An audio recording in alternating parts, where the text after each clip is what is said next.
It's been another clown show of a week, and we're back again to comment on the honking times. And, we're talking about accountability today. Yes, Are indeed. we going to talk about accountability? Oh, absolutely, accountability in government. So honk, honk, honk. I'm So that being said, my concerns over inflation right now. That's what I'm accountability. Yeah, about. then we'll get to some other interesting shit like maybe 3D printing or proteins. 3D printing isn't interesting shit. It's never interesting. It's fascinating. Shit. No. Until it's actually doing its thing. I do not understand how people can sit there and be like that excited about minifigurines. Let's be honest. I mean, I'm pretty excited about the ability to print my own firearms at home. Yeah. Out of metal. Yeah, there's something to be said for that. Yeah. I mean, home laser sintering is almost Especially a thing. If they have a buyback, which, is still a fucking stupid name because they never owned it in the first place. Oh, speaking of which, coerced purchasing. If you there's a buyback going on right now in Manhattan. They're offering $250 for assault weapons, which there you go. So if you've got a printer and you're listening, and you've got any lowers that were bad prints, feel free to unload and get yourself some more spools of thread.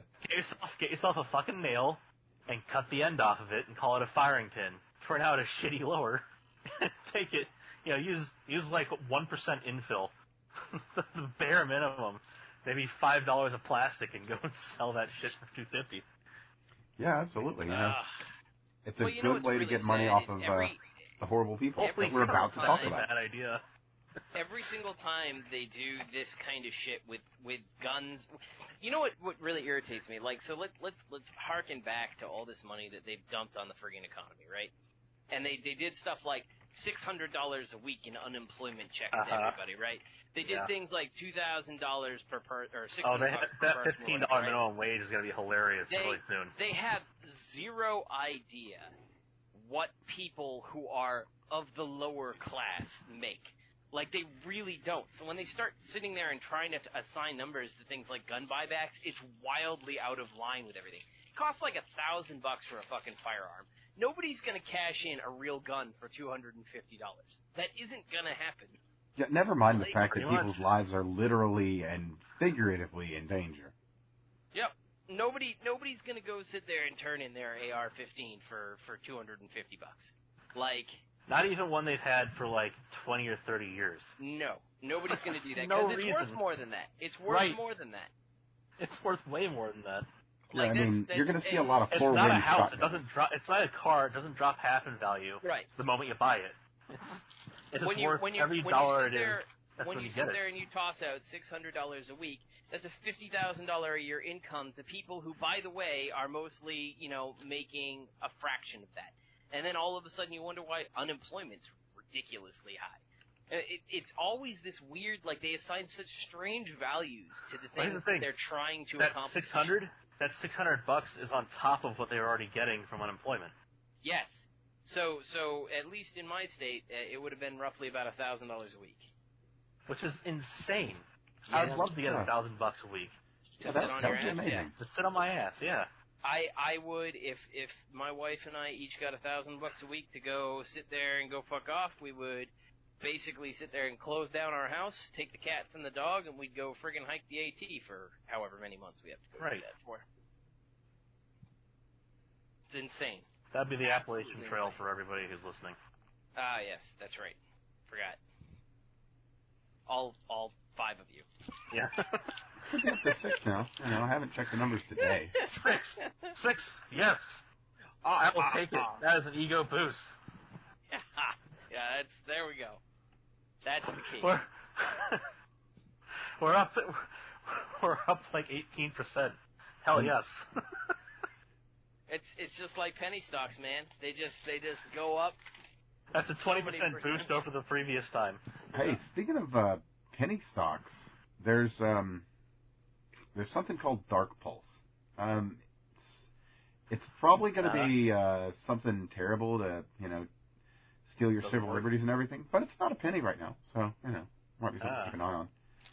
Well, I would recommend people get in on Pi, since I'm still flooding people with annoying invites on that. You are, and I actually tried to look into it, and it's literally more time than it's worth. Hey, I would put it I would say it like this. It's probably around where Bitcoin was in 2008 or 2009 right now. So, it's if you want to get on it, get on it. If you don't want to get on it, you don't have to. You really have to do it. It's fine, and I'm not going to ever force anybody. And when we start talking about cryptos, I think that we should be very clear. At least I do not believe that Bitcoin is the future of currency. I think that it will always hold value.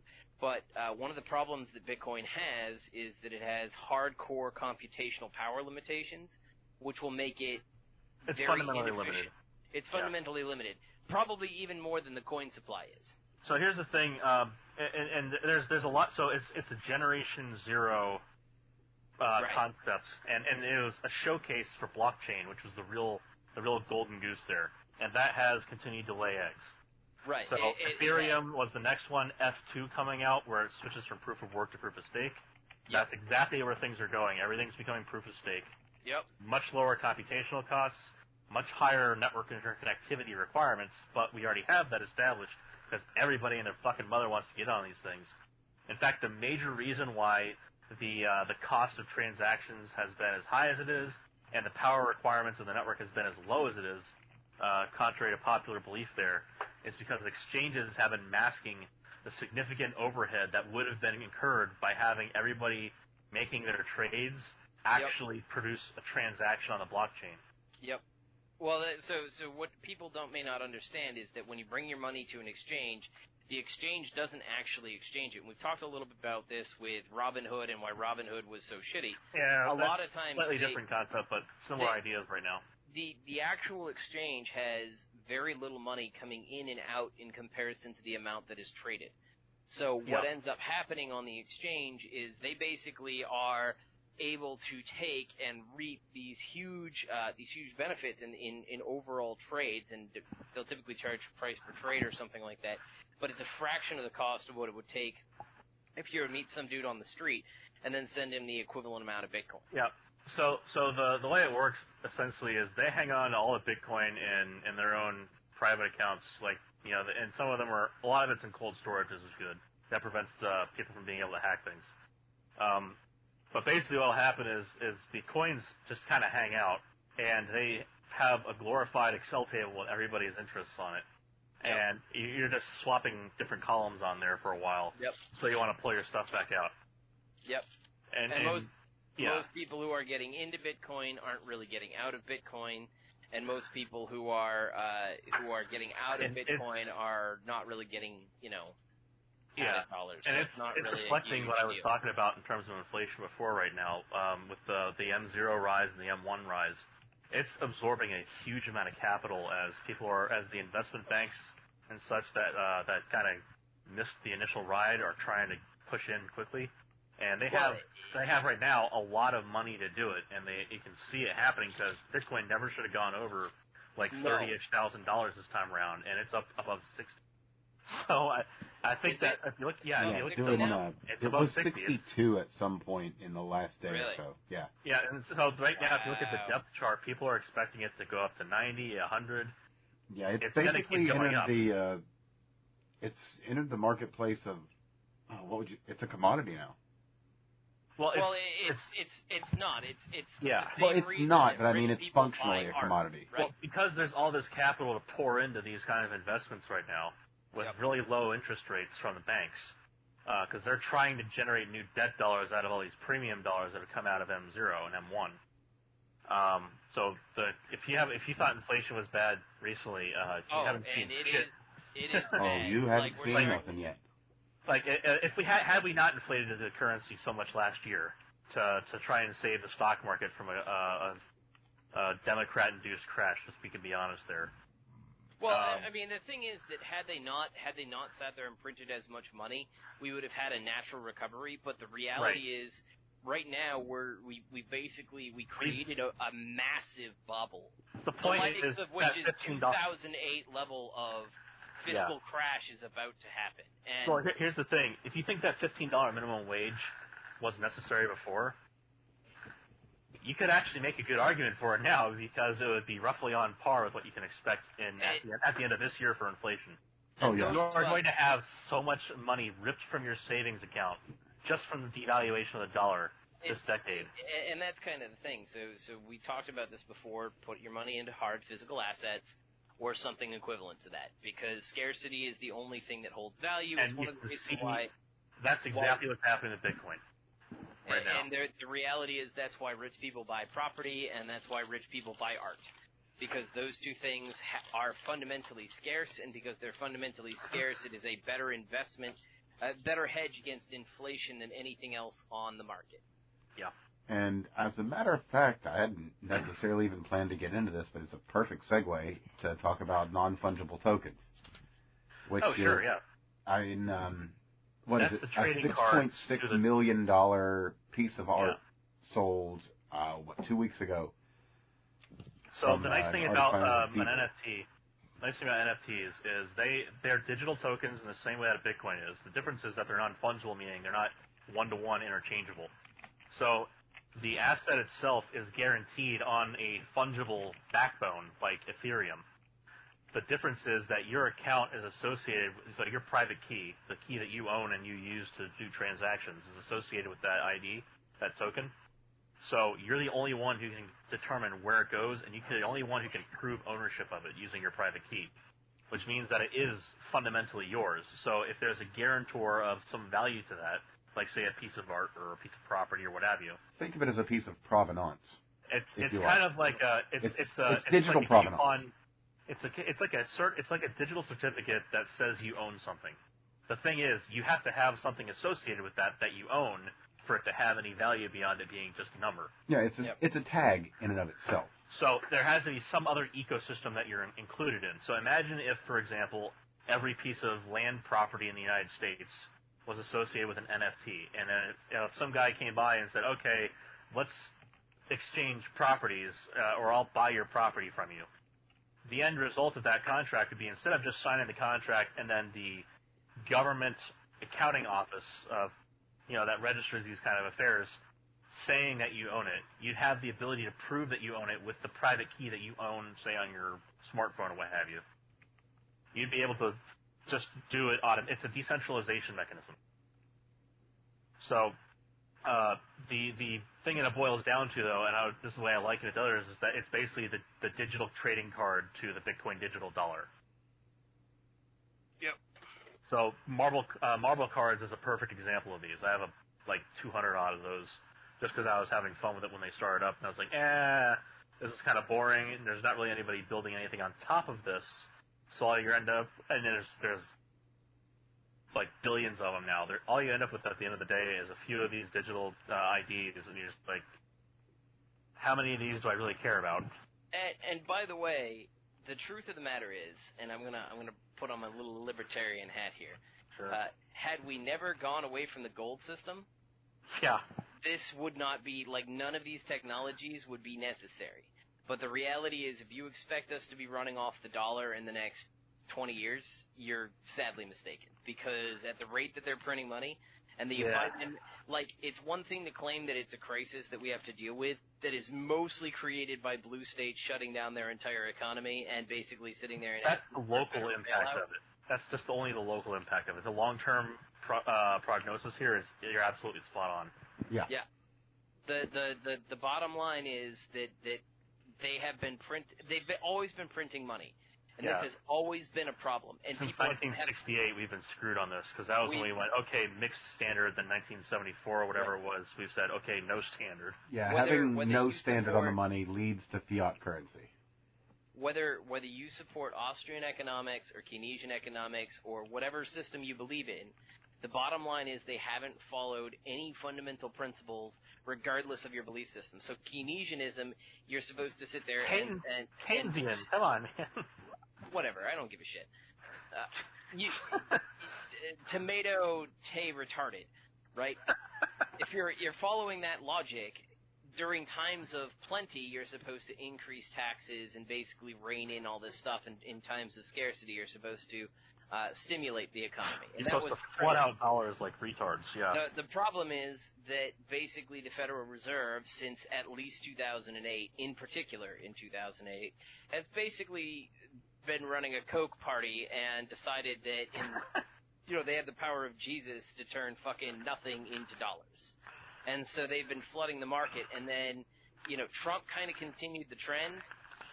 Granted, he didn't. So the thing is, he didn't really have control over that. The Fed is a private institution, and they were hardcore fucking with him. They were. So initially when he came in, they just dropped the borrowing rates to fuck with him, and then they're like, okay, here's more dollars. Yeah. So they were absolutely messing around with that. You saw that in like the economic metrics. There were some headlines that came out where they were just like, and Trump would blast them in speeches on occasion. Yep. You're wondering why the hell he was mentioning the Fed rates?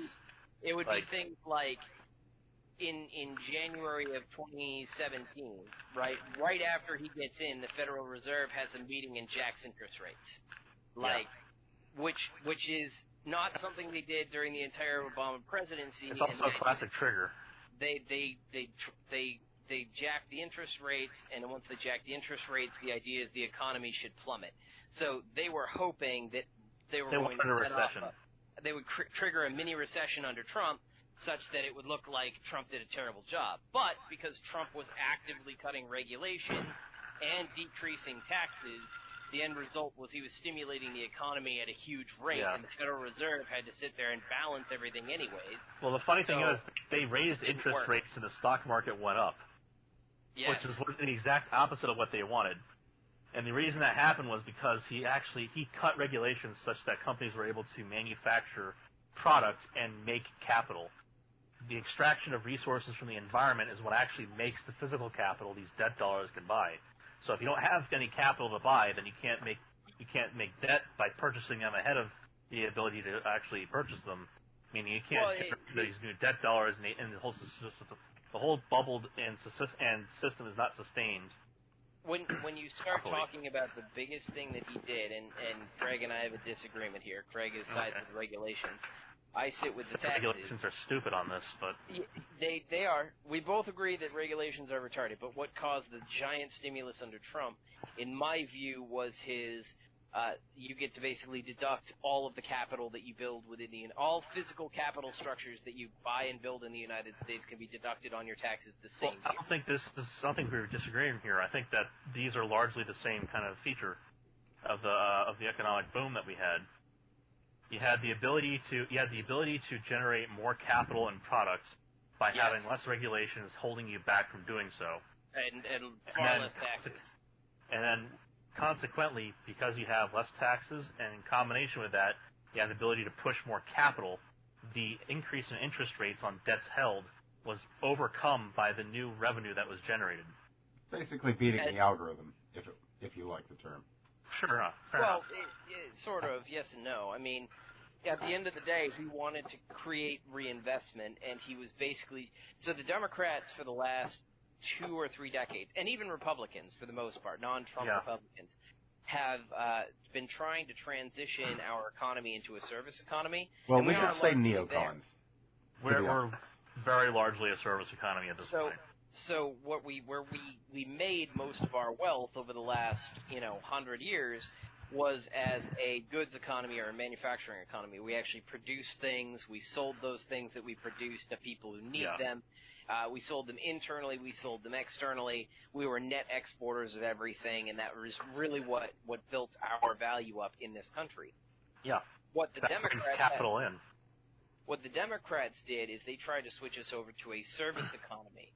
Now, part of this was, and a lot of this was back in the 80s and 90s, and there was actually a reason for it. It's the same thing that you start listening to Yang, that he's all concerned about is automation and all of these processes.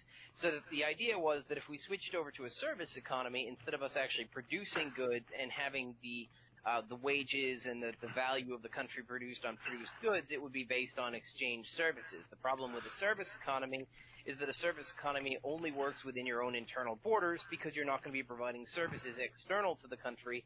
So basically what ends up happening over time is we have to start buying stuff and we get the trade deficit, which was what Trump was worried about. So here's a simple comparison. A simple comparison for that is it's the difference between you making a widget next to the robot making a widget and being the guy who services the robot. Right. So the idea is that automation is coming no matter what, and we as citizens are simply not going to be able to compete directly against the automation in the markets where the automation happens. And that is happening at higher levels up than you expect. Like middle management's going to go away soon. Just as a feature of large companies, because it's entirely being automated away. Same with project management. I would not get into project management right now, because right now they're basically at the point where they're teaching the AIs that are going to take over for what they're doing. Yeah, a lot of this is going to be, and it's starting. Some of these jobs are already being outsourced to algorithms. I wouldn't go as far as the PM stuff. I really wouldn't. That's literally happening right now. It's actually going to happen about the same time the truckers go out of business. I'm going to be very skeptical of that. Being in an actual, as working as a project engineer, right. Sitting there and being in the idea that project manager is going to go away. The fact is that not in engineering, I wouldn't say, because that's a technical field. But if you're talking about like marketing middle management or finance middle management, or you're talking about say product development middle management, that's above where you have engineering concerns. If you're not talking about technical aspects, if you're just talking about the pure project management aspect of things, those jobs are going away this decade. I suspect you and I are talking about two different things when we talk about project management. I'm talking about PM in different areas. Yeah. I'm talking about PMP type stuff and like that stuff. You're talking about like the overhead. And I agree, the overhead is people who are designating tasks to known competences and then providing reasonable deadlines and expectations and seeing if they've been met. Yeah, I mean, we're almost already at the point where you can automate that mostly. Well, that's the thing, is it can be automated, and a lot of people who are doing middle management right now don't realize they're just training the AIs that are going to take their job in like 5 or 10 years. This is stuff that companies have already, like large companies, mind you, have already purchased the product, and they've already started their training.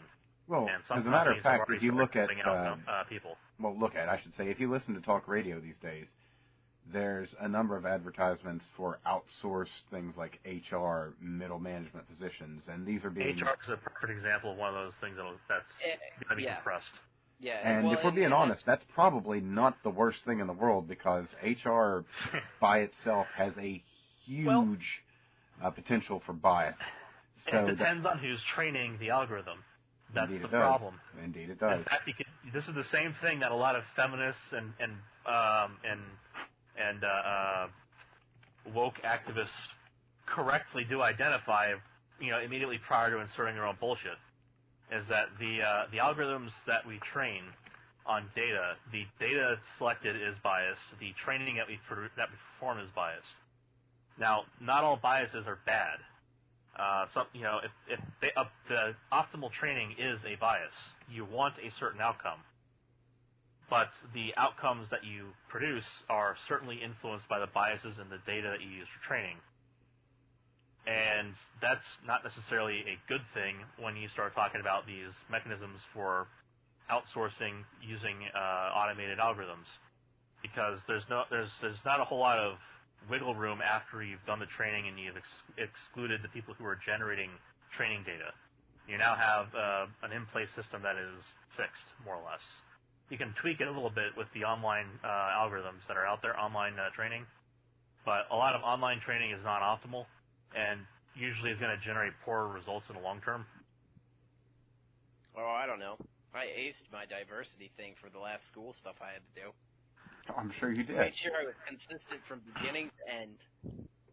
Well, like I said, the thing is, once a system has been trained, it's tweaking it based on current performance is a narrowed scope form of optimization. It's not a global optimization method.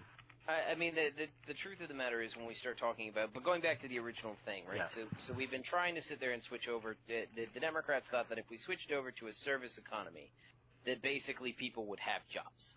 Right. And that was back in like the 80s or 90s. The only problem is that they decided to do that by artificially shit-canning jobs. Right? And the consequence of that regulate them out of existence.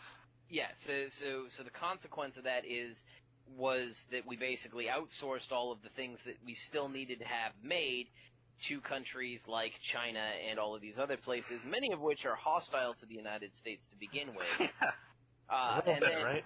And then in doing so, because we weren't actually producing the products that were profitable to make in the United States, and instead just outsourcing everything, the consequence of which is that we basically enriched another country at our expense. We were paying for things that we could have been making here, but we prevented those things from being made. And so when you start sitting there and talking about things that really went out the window, anything involving rare earth metals, that production is pretty much entirely in China. Most of our energy stuff has been offloaded there. Any energy heavy industries like steel making or aluminum or any of those other things were offloaded to China, and that's predominantly because they offered basically zero environmental regulations there. We did all of the environmental regulations here, so we patted ourselves on the back as being clean, green environmentalists. Meanwhile, never mind that incredibly cheap labor that they can provide in the Xinjiang province. Yeah. Here's the thing we should be clear about, though. A lot of the environmental regulations that we did do, we could arguably say that there are plenty of them that were harmful to both the economy and the population. But there are also plenty of them that were very much helpful. So environmental regulations by them in and of themselves are not bad. It's the useless bullshit that's layered on top of the stuff that was actually good for the environment. That was the main problem. That, I would say, is still around 3/4 of the fucking regulations. The issue that you run into is a lot of times, so we actually have a means and method to calculate how we should regulate things, and more specifically, whether we should bother with a regulation or not. Essentially, is this a problem? Is a question A, and is the cost of resolving this problem greater than the cost of the problem itself? Question B. And for the most part, in the 1970s and 80s, we really got good at solving question B, right? Yeah. Like how do we price out the cost of economic regulations? The problem is that once we did things like clean up a lot of the soot and clean up a lot of the other emissions things that we had in the United States, which did have positive effects, we had a whole bunch of people that basically it's essentially the watermelons, the folks who are green on the outside but red on the inside. They decided they wanted to go after industrialism as a whole, right? That's a metaphor I hadn't heard before, but that's fucking hilarious. You haven't heard of watermelons? No, that's green on the outside, red on the inside. I just called them Marxist communists and left it at that.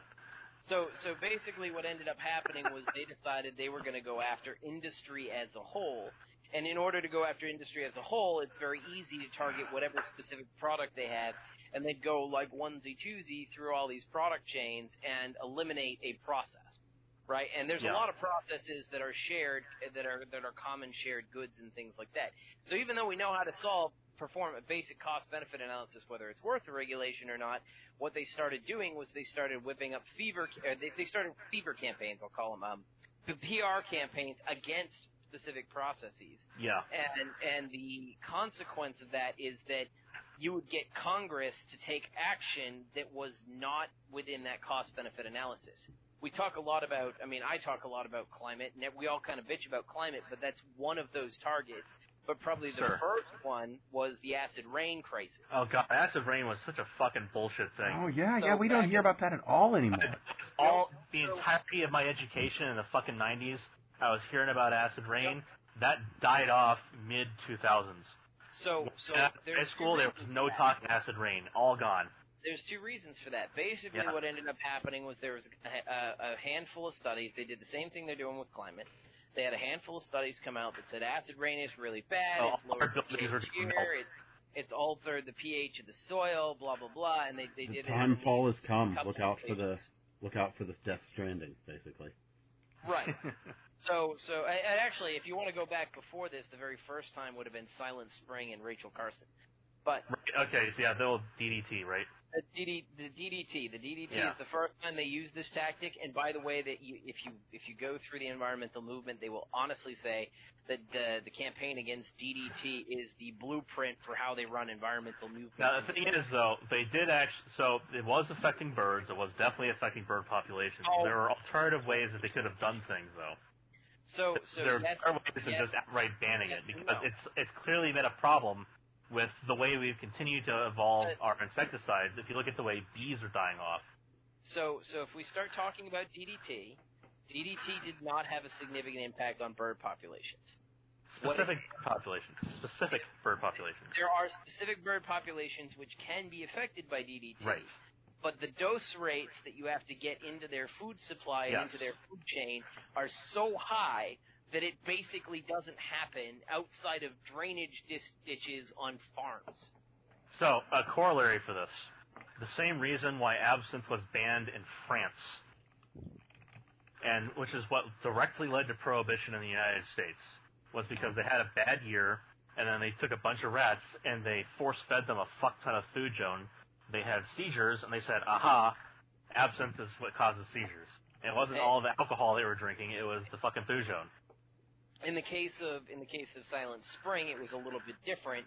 Basically, Rachel Carson would come in and say, hey, look at all these birds, they're dying off because of DDT, and that's not true. Habitat destruction. What would happen, there was habitat destruction, but what would actually happen is, and the point that she would make is the DDT trucks would come in and then all of a sudden it would be quiet. Well, the reason to be quiet is the majority of birds are insectivores. So if you happen to wipe out all of the insects in your happy, go-lucky, big fence neighborhood, guess what? There's no fucking food. If there's no fucking food, there's no fucking birds. It's a very, very simple thing. It's not that the birds died out, they just went to where the food is. So you're saying it's magic. Now, here's the thing. The way the EPA does fuck people on this is that they deal with what's called the Endangered Species Act. And the Endangered Species Act doesn't just cover species that are endangered on the planet. If they are locally endangered, then you have a lot of problems that they can lay upon your feet. Yes, they can. So imagine if the rest of the planet has a fuck ton of we'll go with the great pest, the mosquitoes of the same species. Let's say Egypti, whatever the fuck, are everywhere. And you have like one particular county in a state which is just devoid of them except for like a handful, and they only nest in like this one little pond.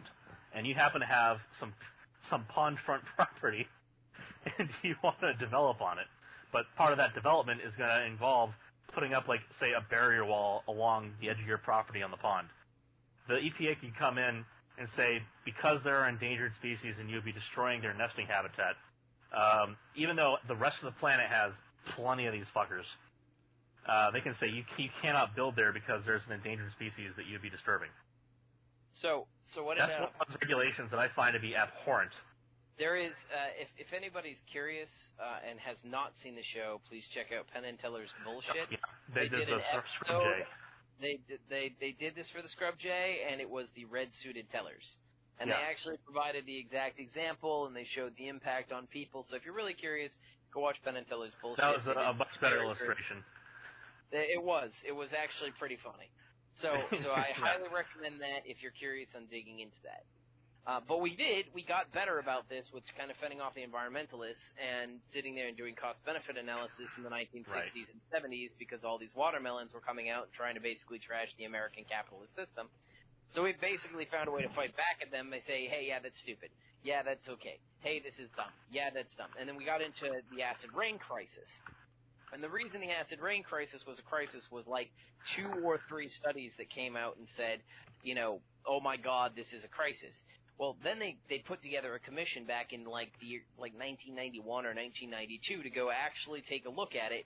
Same kind of thing that conservatives have been asking for climate, and they were going to go through the actual body of the work and see, like, is it really a crisis, or is this basically, the media sitting there and raking it in a whole bunch of hippies whining and complaining because they're hippies and all they do is whine and complain.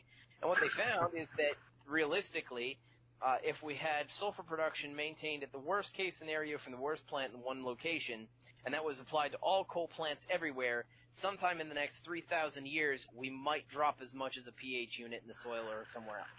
And it's just not really a serious problem in any meaningful sense. Lo and behold. Right. They still managed to get H2SO4 regulated out with some of the other regulations that went in. So the reason that it dropped out of being a problem was, one, we proved that it wasn't, and two, they got some of the regulations they wanted anyways, which started shutting down a handful of industrial plants. Which, by the way, right after that was when all of a sudden climate change kicked up, because that would tackle all of the rest of the plants that they wanted to go over that they couldn't get over because acid rain turned out to not be a thing. Kind of like that Mid-Atlantic Oscillation thing, right? Yeah. How funny that's going away now. It's more like wind and solar are always the solution to every problem that the environment's ever come up with. The best, my favorite thing recently was finding someone on Twitter who had, the whole look down for being that annoying SJW.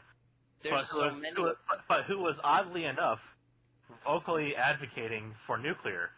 And the thing that she showed, which I thought was hilarious, was a picture of her like a decade ago at an anti-nuclear protest, and then a picture of her today with a shirt that basically says, show me your nuclear power or whatever on it. Like, she completely did a 180 because she actually fucking took the time to look into this shit and see that she was being lied to. And basically, her takeaway was, I'm so embarrassed, I can't believe I was that person. Don't do that. There's actually a lot of folks out there that do the same thing.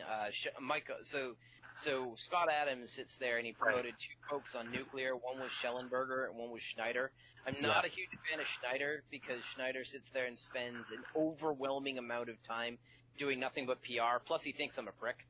Like, it's not wrong, right? You gotta be honest. He's not entirely wrong. He's not entirely wrong, but basically he comes in with the Gen 4 nuclear stuff, which is not technically feasible in the United States. Maybe we could do it elsewhere, but every single time you talk to these people, it's all pie in the sky shit with no actual practical, like, plant design, life cycles, all this other stuff. Well, yeah, come to the table with a solution, or stop coming to the table with the problem. Right. They'll turn around and they'll be like, hey, I want to do thorium molten salt reactors, and you'd be like, all right, so what are you going to do about the corrosion problem? They're like, oh, we'll just recycle the plant every 5 years. And you're like, what? No, you're not. If it takes 10 to get the regulation cleared and to build it, then you're not going to do that. You're not even going to do a quarter. If you had all listened to any of this before, you'll know that your payback period is going to be at least do any of this. Your payback period is at least 10 years, if not like 20 or 50. Those are honest responses I've gotten out of the molten salt reactor crowd. Now, I used to be molten salt reactor and pro molten salt reactor, and I think that from an engineering perspective, we can probably figure it out. We can do it. From a cost-benefit regulatory perspective, and like even a safety perspective, I see no fucking reason to. Well, here's the thing I would say is we could massively accelerate the development time. We could massively accelerate it if we would just build a couple pilot plants. But that still requires a hell of a lot of capital investment. It really does. And that's the part that's not being justified right now. Well, that's why everything's regulated. That's why everything's relegated back to laboratory performance, because nobody has the capital to make pilot scale initiatives. Well, it's not just that, right? And then we have regulation on top of it. What you have is so from a chemical engineering perspective, we do pilot plants, and when Craig talks about pilot plants, there is an entire like scale up phase where you go from bench top to full scale production. You do bench, you do like lab scale, you do like so you do your bench top stuff, and then it's like okay, you got some results. Then you go ahead and you do your lab scale shit. That's like a batch reactor the size of like say for a chemical stuff it's like the actual batch reactor vat is like the size of a large dryer. Right. Not that big. It's in terms of chemical production. And then you do pilot scale, which is like say your 1 megawatt plant. Right. And then you do full scale, which is like when you start to get to your like high megawatts and then maybe gigawatt plants. So it's kind of like that, except there's a couple steps in between.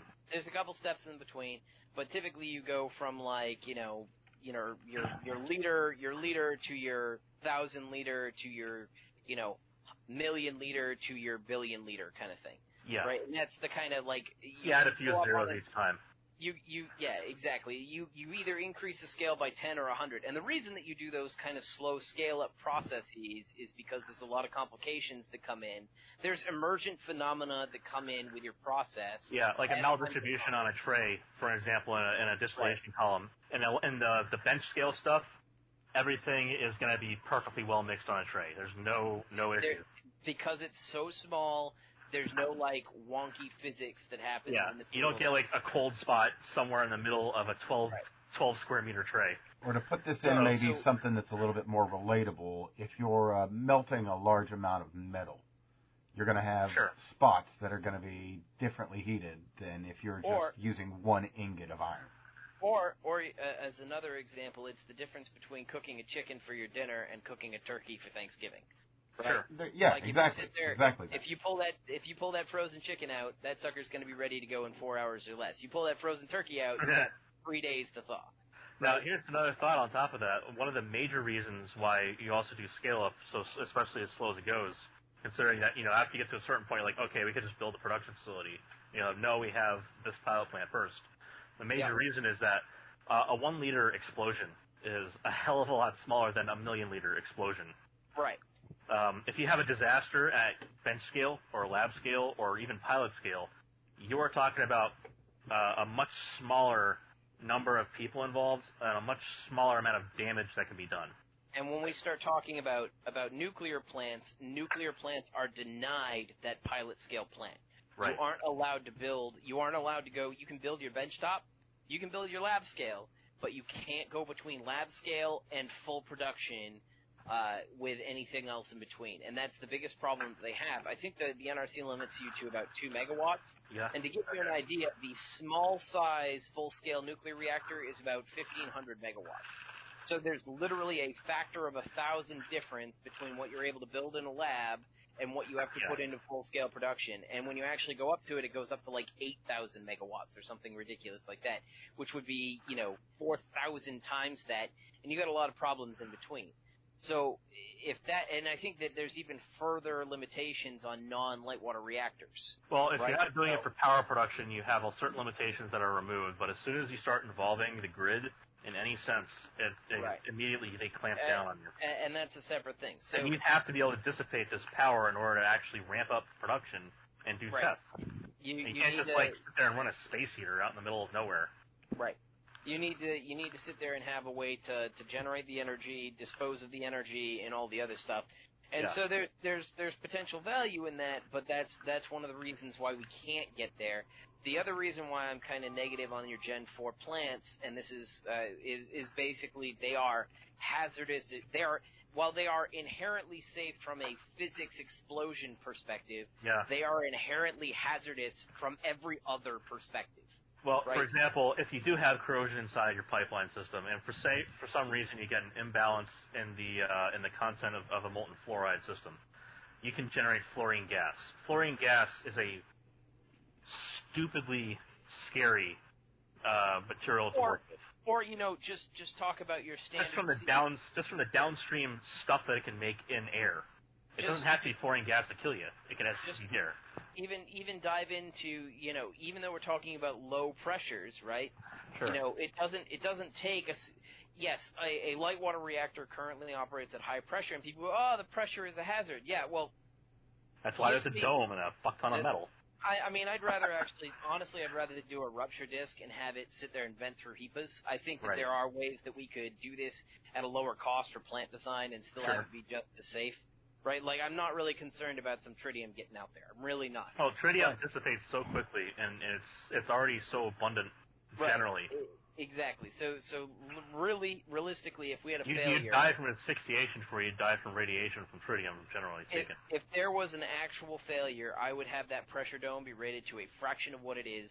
Like, rad waste is not super big deal. If, it got into a fire, it might be a bit of a plume and all this other stuff.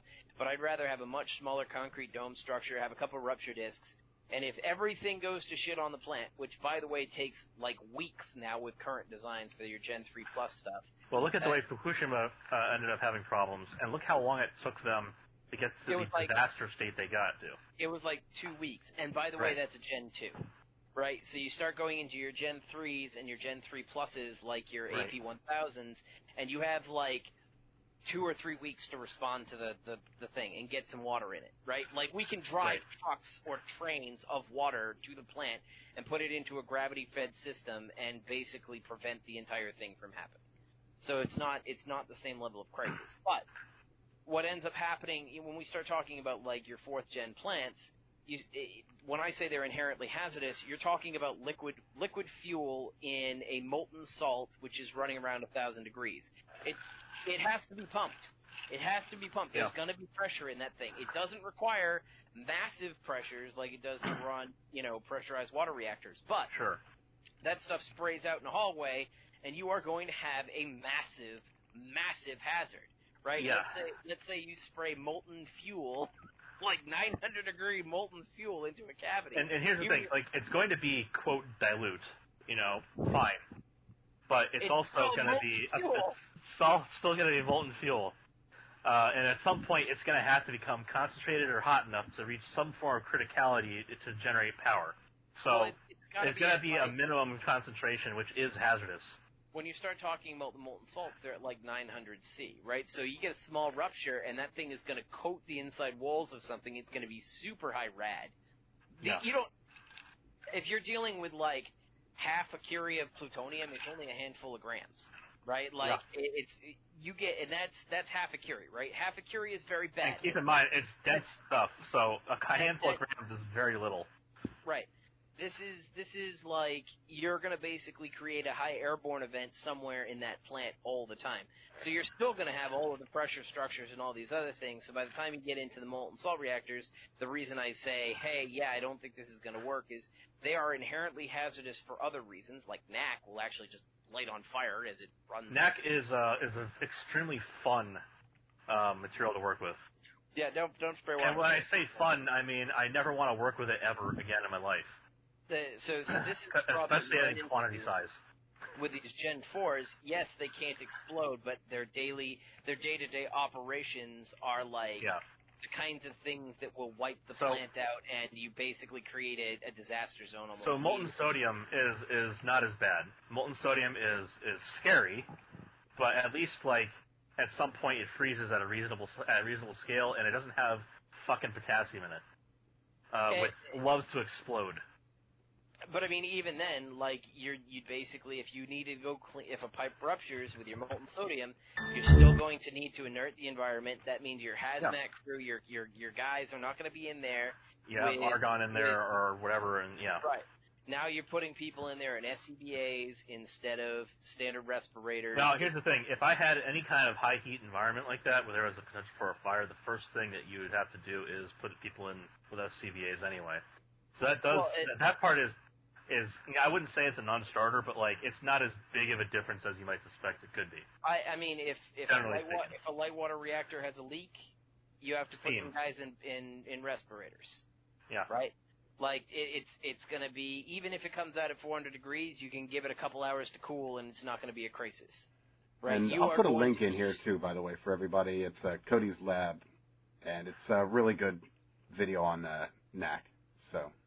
If you want to familiarize yourself. So another one. So NAC has the great ability. By the way, any of these liquid metal coolants have the great ability to be pumped without any mechanical assistance using electricity. You can. Which is generally the way that a lot of these sodium and potassium experiments are done when they look at corrosion tests. They use a mechanical system to. Or a mechanicless system, whatever the fuck you want to call it. They use electricity to pump it, and you can form a jet of fluid very easily. And unfortunately, the latest you can find it on the periodic tables channel, periodic whatever the hell it is, the one from Nottingham University. The last NAC fountain that existed was decommissioned not too long ago because it was admittedly a huge hazard because large glass apparatus was packing. Like every single time we do that's fundamentally why the Gen 4 stuff won't work, is because it is a hazard. And by the way, The only reason to actually go with that as opposed to a standard light water reactor is a cost difference. And there really is, like, by the time you're done with it, there's the negligible cost difference between the two, and certainly none if you have to cycle that plant in and out every 5 years. A lot of the times they don't include the actuarial cost in the overall cost estimate until later. So that's a major factor you have to add in when you have these other hazards that are maybe less likely to be a major hazard, like a major damage hazard, but like when it comes to cost of lives, and it doesn't matter if it's less likely to happen if it's more hazardous. Eventually, the product of those values is going to reach a break-even point somewhere. I would rather spend the money on fusion reactors than I would on molten salt reactors. But in any case, going back to the original thing, you got Schneider and Schellenberger, and Schneider's coming out there, and he thinks I'm a prick because I was poo-pooing his fucking Gen 4 stuff and being like, hey, let's be realistic, Mark. This is nonsense, and it's not going to work. He's like, you don't know how to dream. I'm like, no, I'm not. He's like, you're a bitter engineer. I'm not. No, I'm an actual, like, realistic engineer. No, I tried to make it happen, damn it. There's reasons why we do. There's a reason why we sit there and use light water reactors and have for years, and why nobody else in the rest of the world is doing anything other than light water reactors. It seems like a great idea on paper. Part of it is that we also wanted to use uranium because uranium was the big thing. Everybody wanted to use uranium because we were making plutonium with it. Even though they could make plutonium with the other kind of reactor, blah blah blah. Uranium was what we were already using to do bombs and shit. So all you had to do was pull a little bit of uranium out of the refinement process before you got to the weapons grade, and you have reactor grade. So you can just put that into a plant.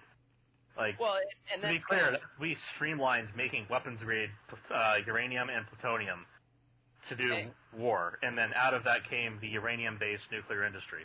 And when we start talking about fuel mixtures that we toss in nuclear power plants, we no longer run on pure, we've never run on pure U-235. Like, right. That's just too expensive. Well, to be clear, weapons grade is like 20%, and reactor grade is like 5%. Maybe. 20% is, weapons grade is like 80-90%. You can get a fission-ish reaction at 18%. But most modern... The minimum for weapons grade is like 20%. Yes, it's... I understand... That was what we used when we used the bullet design to set off bombs. That was like the basis for that was, we only need 20%. It requires a very, very large device in order to get a very, very large explosion at 20%. Yes, it does. Most weapons grade is generally considered 80+%.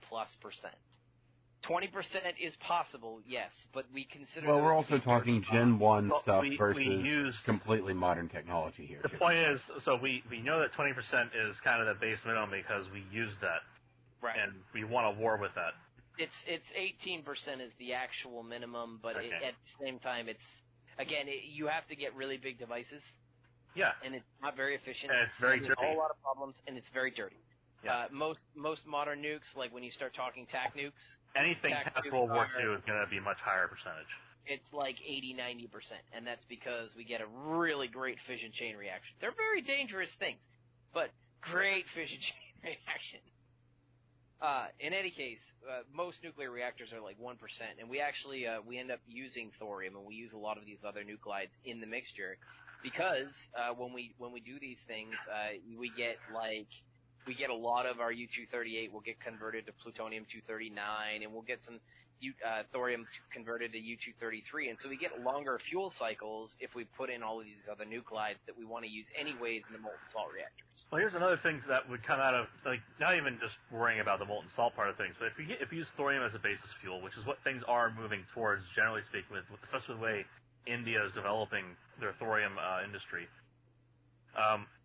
you also have the need to make breeder reactors, which is a fantastic place to dump nuclear waste. Yep. If you can burn off your nuclear waste so that it is not hazardous after 300 years instead of 10,000, and get nuclear fuel out of it, that is a huge advantage. And all the people who are talking about nuclear waste, et cetera, et cetera, et cetera, a lot of them, especially the environmental, the enviro Nazis don't know shit about this. All they really do is say, look at Yucca Mountain and how much of a travesty that was. Which they created. They regulated that into existence and then fucked it up at every step. Yep. Yeah, we could turn Yucca Mountain into a fuel reserve. Right. So Yucca Mountain, for those who don't know, is basically a mountain out in Nevada. And the idea was that we could take all of our nuclear waste and store it there indefinitely until we want to pull it out and reuse it. Because nobody wants to go to Nevada for any reason, by the way. Nobody. The idiots that I argued with about Yucca Mountain would argue that it was super dangerous because flash flooding happens in the desert. And I remember turning around to somebody who said that, and I'm like, what, you think they sat there and they put the fucking mouth of the cave at the bottom of a riverbed? Are you a fucking moron? Like... Well, I mean... Well, and then it's like, oh, but groundwater. It's like, okay, so you wanted it buried, and now you don't want it buried.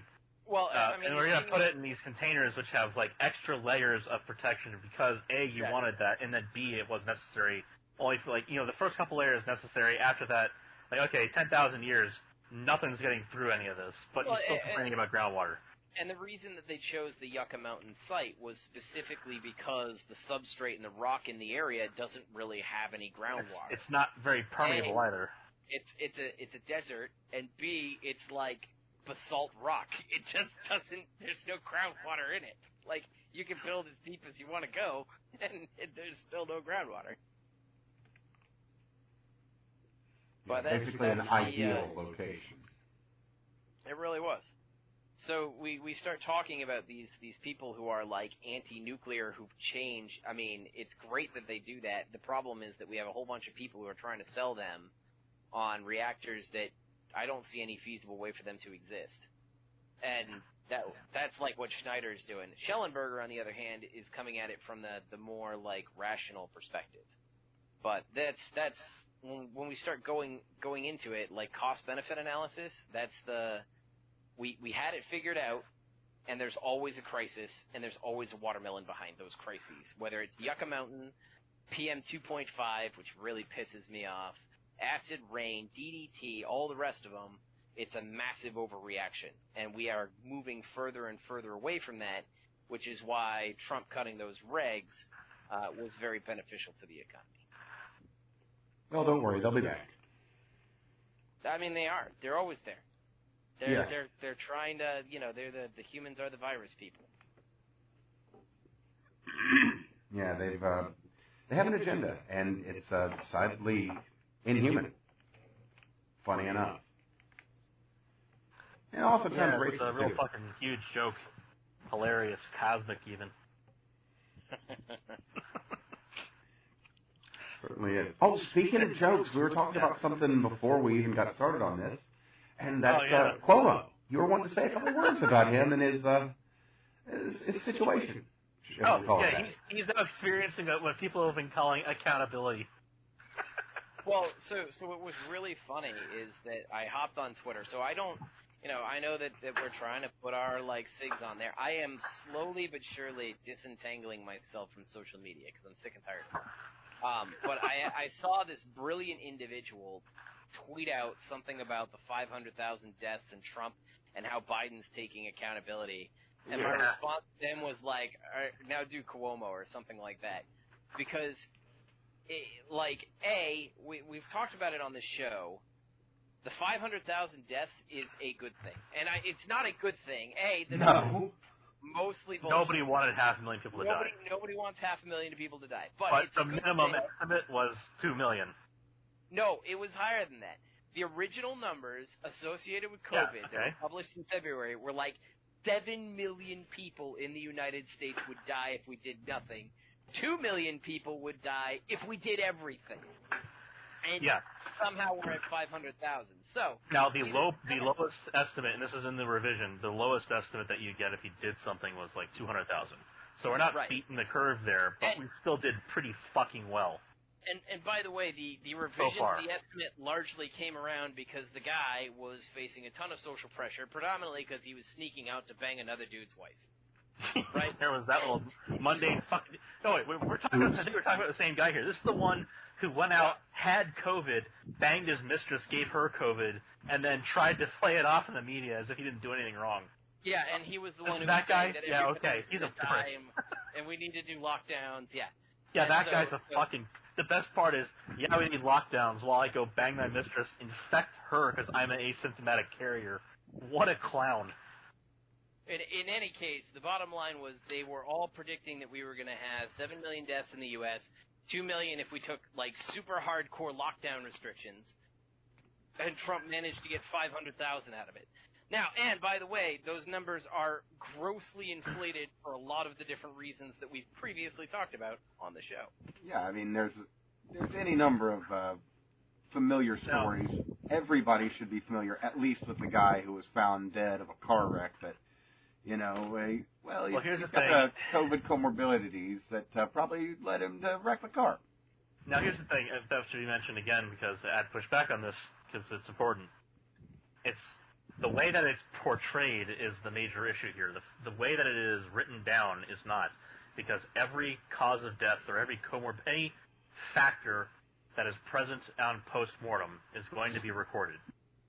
Clearly, having your head go through a fucking windshield is a much more significant cause of death than, say, having an infection. Like, you could have Ebola at the time, and if your head got cut off, that's the cause of death. I will agree with you, but at the end of the day, the question is how we're aggregating that number. Well, organ failure is generally going to be what happens, right? If we're gonna sit there and pin $500,000 or 500,000 deaths on a politician, then we need to be very accurate with our accounting as to how many of those are actual. Well, this is like pinning an economy on a politician too. That's the thing is, I would say, look, if Trump cut regulations and then nobody did anything different in the economy, nothing would have happened. Like, we still would have been in the shitter. The fact is that there's certain things that a president can do and can't do. There's certain things that are going to happen, say, in an economy. Like, I think it is at best is political banter to say that a president had an impact on a health crisis like this. This isn't like This isn't like Bush deciding when to send FEMA in to Texas, right? This is very much. This is very clearly something that was more under the CDC. The team that Trump fired off from under Obama, that had the pandemic readiness team or whatever the fuck it was, had nothing to do with what the response was going to be in the first place, because their planning didn't have any impact. At the end of the day, got their pants down. That was the problem, and that's what we're still dealing with today. Not Trump, not Obama, even. Right now, I would say not even Biden. I don't think any politician is responsible for the deaths. I don't think any politician is except responsible Cuomo. for saving lives. Well, yeah. And Whitmer, because they both did the same thing. Spectacularly stupid. Yeah, like, say, the Levine retard, or Whitler, or Androlf Klomler. But, I mean, for the most part, we're all in kind of agreement here that the politicians don't control how many people live and how many people die. And to say, oh my God, 500,000 dead is kind of stupid, especially unless you want to sit there and start saying that 500,000 out of the expected 2 million or 7 million, in which case you're still losing the argument. Like, you need to, if you want to say 500,000 dead is good or bad, you need to tell me how many would have died, or how many people would have been saved had he done something different. Here's the same reason why I say that it's not. It's the same reason why I say, when the whole 500,000 thing. That's why I use the royal we when I say we did pretty good. It wasn't really Trump's policies that did that. In fact, for the most part, he did what he was supposed to do and stayed the fuck out of it. Like, the most that he really did, besides allow the whole Operation Warp Speed thing, was send out the fucking postcards via the post office that said stay home for 15 days. And that was hilarious in its own right. Yeah, we've, as a matter of fact, I believe just this last week we hit the 1-year anniversary of 15 days to slow the spread. Yep. And Happy Pie Day. Yes, Happy Pie Day, everyone. Cow Day is in another half a year. Which, by the way, as I've already told my wife, Pie Day is a more important holiday than International Women's Day, and so yes, it is. If we ever get a day off, Pie Day should be another national holiday. I also remember Juneteenth, because Pie Day is technically pie is more important than the end of slavery, considering the mathematical ability of mankind to do everything functions off of those who understand pie. Remember, kids, pie are round, not squared. Too true. So yeah, Cuomo. Matter of fact, Pi can also be cubed, by the way. true, Yeah, but that's nice. I mean, you're getting into the forbidden arts now. No, most pi are cubed. Well, It's true. That's a bold statement, a not untrue statement, but a bold statement nonetheless. But speaking of bold, it appears that the most recent numbers I've gotten are, where was I here? 30 women. 30 women have either been bullied or harassed by Cuomo and his staff. Really? Wow, they were really trying to Me Too that dude real You hard. see, the last time I heard, there was, and this is now like a week since now, I think. The last I heard was that there were like 2 women that had receipts on his ass. Oh. Like, Now, had a paper trail to show that he was fucking with them. Hold on here. We all have to be very impressed that all of these cases of harassment have only happened after November 3rd. Yeah. Because prior to November 3rd, there's no way that he harassed these women and wasn't sat there and held to account by the media. So this must all be his activity from November 3rd on. Well, yeah, I mean, if it's not, it's purely a coincidence that it would have happened in such a fashion. I mean, there's nothing to read into that. I am sure that the Democrats, caring as much as they do about sexual assault on women, would have been all over this last year. Well, the funny thing to me is that they're actually twisted misogyny here. They were much more upset about the abuse of young men from the pedo project prior to Cuomo coming out and having a problem. Speaking of, there's not much news on the Lincoln NAMBLA project, but they do seem to be on a continuous downward spiral. It is absolutely fascinating, right? So this is my second run through the loop, right? So for those who don't know, and I feel bad for all of those poor kids who are in high school and going through college, right? They're really young. They didn't get to have the pleasure of watching the transition between Bush and Obama, where everybody who gave a damn and was marching in the streets and calling Bush a war criminal basically went away and didn't say anything when Obama started bombing. It was like a vaporware Kickstarter. It was a vaporware Kickstarter. The deadline came and nothing happened.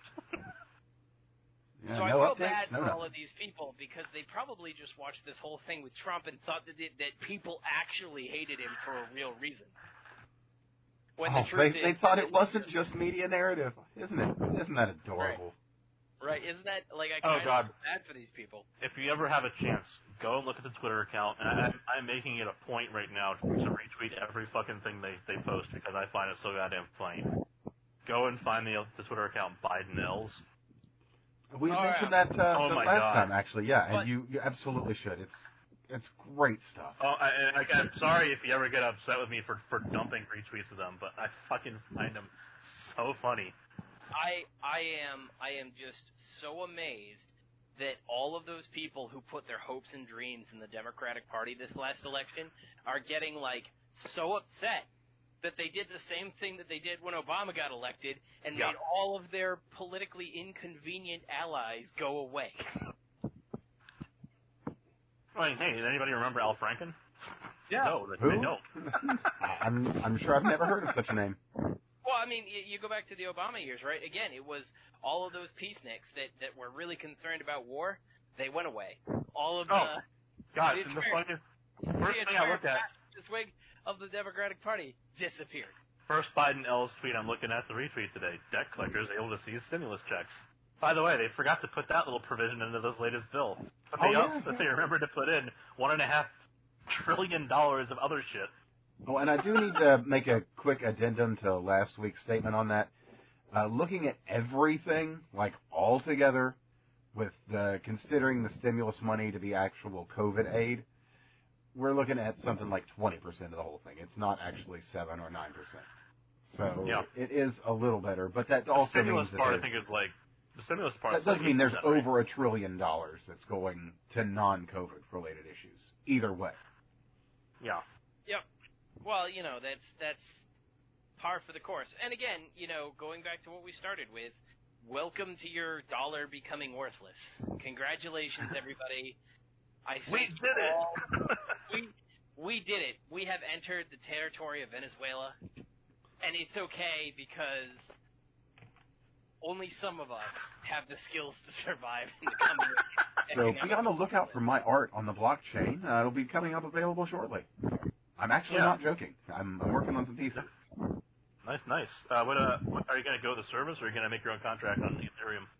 I'll probably tie it to Ethereum, in all honesty, and I'd really like to be in control of my own Because stuff. I've made a couple of my own coins on there already. Just bullshit. So I made a Chan coin because I thought that would be hilarious. Nice. And there's over 9,000 of them, as you might suspect. Of course, there has to be. And then I made something called a Tard Shard because I thought that would be hilarious as well. Oh, absolutely. You should market that to Christine Chandler. Excuse me. Oh my God. So that is a name I have not heard in a long time. Deep cuts. Happily. That's how we roll here. So, too. True.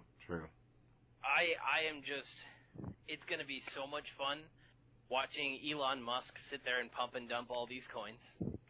And then, on the other hand, having Wall Street Reds pump and dump all these stocks. Oh God, the stocks are just amazing right now because like I said, several times now in different episodes, all this capital that's been generated is sloshing between markets trying to find a place to settle in. Yep. And there's just a ton of arbitrage that can be made right now as it's trying to find. As long as you can predict when the next market is going to take a run, if you can get in on that early and then just ride the wave up and then bail right into the next market, you can make a fuck ton of money. The problem is predicting it. I have been trying very hard to predict it. I have found that it is much easier to predict when to short the stock than it is to predict. Oh, of course, that comes after the fact. Because every single one of these things, they hit you'll even see if they get a news, the news will be there's a price target by the end of the year that's expected to be X, and it'll shoot 50% beyond X, and you're like, all right, there's $40. What you do is, generally speaking, what you do instead of just trying to predict all these things perfectly, is you just kind of diversify out, but you do it into the different coins and such that are. So this is one of the reasons I'm pushing Pi right now. You diversify out into places where your risk is basically zero to start at, and then as soon as you see something start pumping, you just blow into that because you already have a foothold. You already have a foot in the door. But you have to put in too much extra beyond a baseline investment in order to make a significant return. And if it stays at roughly what it is, or if it goes down by 50% and you only have 1% of your capital in it, nothing significant is really going to happen to your overall investments because the rest of them are going to pick up higher than that. The overall sea level is going up, so you can invest in a bunch of things and get a small return and then pick the good ones when they start going up and get a good high short-term gain. And as a fun note to that, I'd just like to update GameStop as of today on Sunday with after-hours trading $264.50 a share. 260 what? $264.50. Awesome. I mean, again, GameStop's probably going to come back down very harshly, and I'm still not even sure why it's skyrocketed last time. It'll probably never hit the $10 or less that they were hoping to get to. No. And they've actually got new leadership in place at GameStop that's going to make use of this goodwill and capital, and they're actually going to build out something because of all this. So it's going to be really interesting in the near term. That is so excellent. So here's the thing that people should realize. It's not just the controlling interest in the company that makes a stock valuable to a company. It's also the fact that you can leverage the dollar price of a share value to increase the loans you can take out as a company. Yes. You can use your stock as collateral on a loan. And basically, this has made their stock more valuable. This is like taking out a home loan. You've upped the value of your home significantly, so you can get more out of it. Exactly. Like if they had what? I think they've got something I remember reading the analysis on it, and something on the order of 50 to 75% of the shares of GameStop are owned by the guy who was the CEO or the board or whatever. Yeah. So that was the reasons why this was such a target. So I think we should actually talk a little bit about what a short squeeze is for a lot of people, because I think that there's a lot of folks who don't who see them talk about squeezing the shorts and they don't know what an actual short squeeze is? Now, we did cover this before, just to be clear, I think a few episodes back. But we have, but we could definitely do a TLDR on this because it's something people should definitely know. cover it again, because it's important, especially now that people are paying attention again to the game stocks. So you will see this on any one of the stocks that gets pumped. They'll talk about squeezing the shorts. The truth of the matter is, most of the time, there's not an actual short squeeze going on. A short squeeze is a very specific thing, wherein the number of shares that are owed to other people of that stock. So when you short a stock, you sell the stock. You basically borrow somebody's shares. You sell them with the promise that you will pay back those shares at a later date. Yeah. Technically, you suffer the potential for an infinite loss. Well, you'll pay them back at a later date at whatever the cost is at that time of Now, day. here's the thing that's important. You agree upon the date. Not necessarily. So you either agree upon the date or you agree upon the amount of capital you have to have in reserve to guarantee that loan. You can neither nor, right? You can pay back those shares at any time. Right. The problem is that this is all done on margin because you're borrowing shares. Right. So if you don't have the appropriate amount of margin, like let's say the stock goes up a shitload, right? If you don't have the margin, then you will have a margin call. And basically the bank will say, hey, you actually owe us more, you owe more money on this asset than it's technically worth. You have to sell this asset and all of this other stuff and start, like, leveraging down. You have to pay back some of the debt now because we don't trust you, is what they're saying. Exactly. So what ends up happening when you and so there's not like what you were thinking of. I think is options. Options have a specific expiration. The way that these contracts are often written is that you have usually agree a certain amount of time before you say, okay, this is the future date at which I think I'll probably have it. That's it's not necessarily the option where you say I'm going to exercise my right to buy or sell at this date. I mean, still the options. Because it's a loan. It's a loan so loans will operate by a certain amount of collateral that is held on reserve in case you aren't able to pay it back. The loan operates for as long as you want the loan out, but you pay interest on the loan. Right. And then if the balance sheet does not go in your favor, then you have to basically buy it all out now. So when you do a short squeeze, the theory is that if a stock goes above the point at which you believe that everybody is going to buy their shares as just a stop loss, then all of a sudden it will spike the actual price because you have a whole bunch of people trying to buy in to basically not take the risk of their losses. And what makes a short squeeze work is not that there are shorts to squeeze, right? That does kind of work. It's that the amount of shares of stock traded in a given day is lower than the number of shares that are short. So if, say, I was going to potentially lose 10%, let's say a stock moved up 10%, and I set my stop loss at 10%, then when it moved up there, if it took 7 days worth of trading to close out all the people who had bought in at the same time I did, then I'm going to basically have to buy all of those shares all at once, and it's going to skyrocket the price of that stock. That's a short squeeze. Now, when we start talking about most people, they're saying, hey, you're squeezing the short by spiking a stock, and that's not true as long as the actual short interest ratio is such that they can actually make those trades within the day. There's no actual squeeze because there's plenty of share trades that are going on for the shorts to cover. Now, this gets complicated when you sell 120% or buy 120% of the stock that exists, which is what happened with GameStop and why they lost $70 to $80 billion. The ratio was like 140%. Oh, sorry, yes, 140%. And it was like so crazy. Like 15 or 30 days of actual trading. So this is what led to 2008 crisis. Effectively, is the same kind of thing. Like it was a different kind of market setup, but it wasn't shorting stocks. It was so what you can do is you can say, okay, here's all these different debts that exist. You can collect up these different debts into an index. So basically you can create a derivative on it, saying you're going to bet on whether or not these things get paid back, for example. Right. And same way that the Dow Jones index is a tradable commodity. You can bet on whether it's going to go up or down, effectively. It's not. It's similar to a short in that regard, or a put and so on, but it's not exactly. It's not a one-to-one equivalence.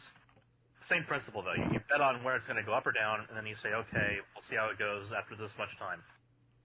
And so when we start talking options, you pay a premium. So you basically do the same thing at a larger scale, and you pay a premium. Right. So you pay for the opportunity to buy those shares at a certain price, or sell those shares at a certain price. Instead of like a borrowing loan. Right. Yeah. And so you pay that contract price up front to one who's basically taking the opposite side of the bet. Yeah. In the so case what happened short, in 2008 was basically selling those shares and then buying them back at a later point.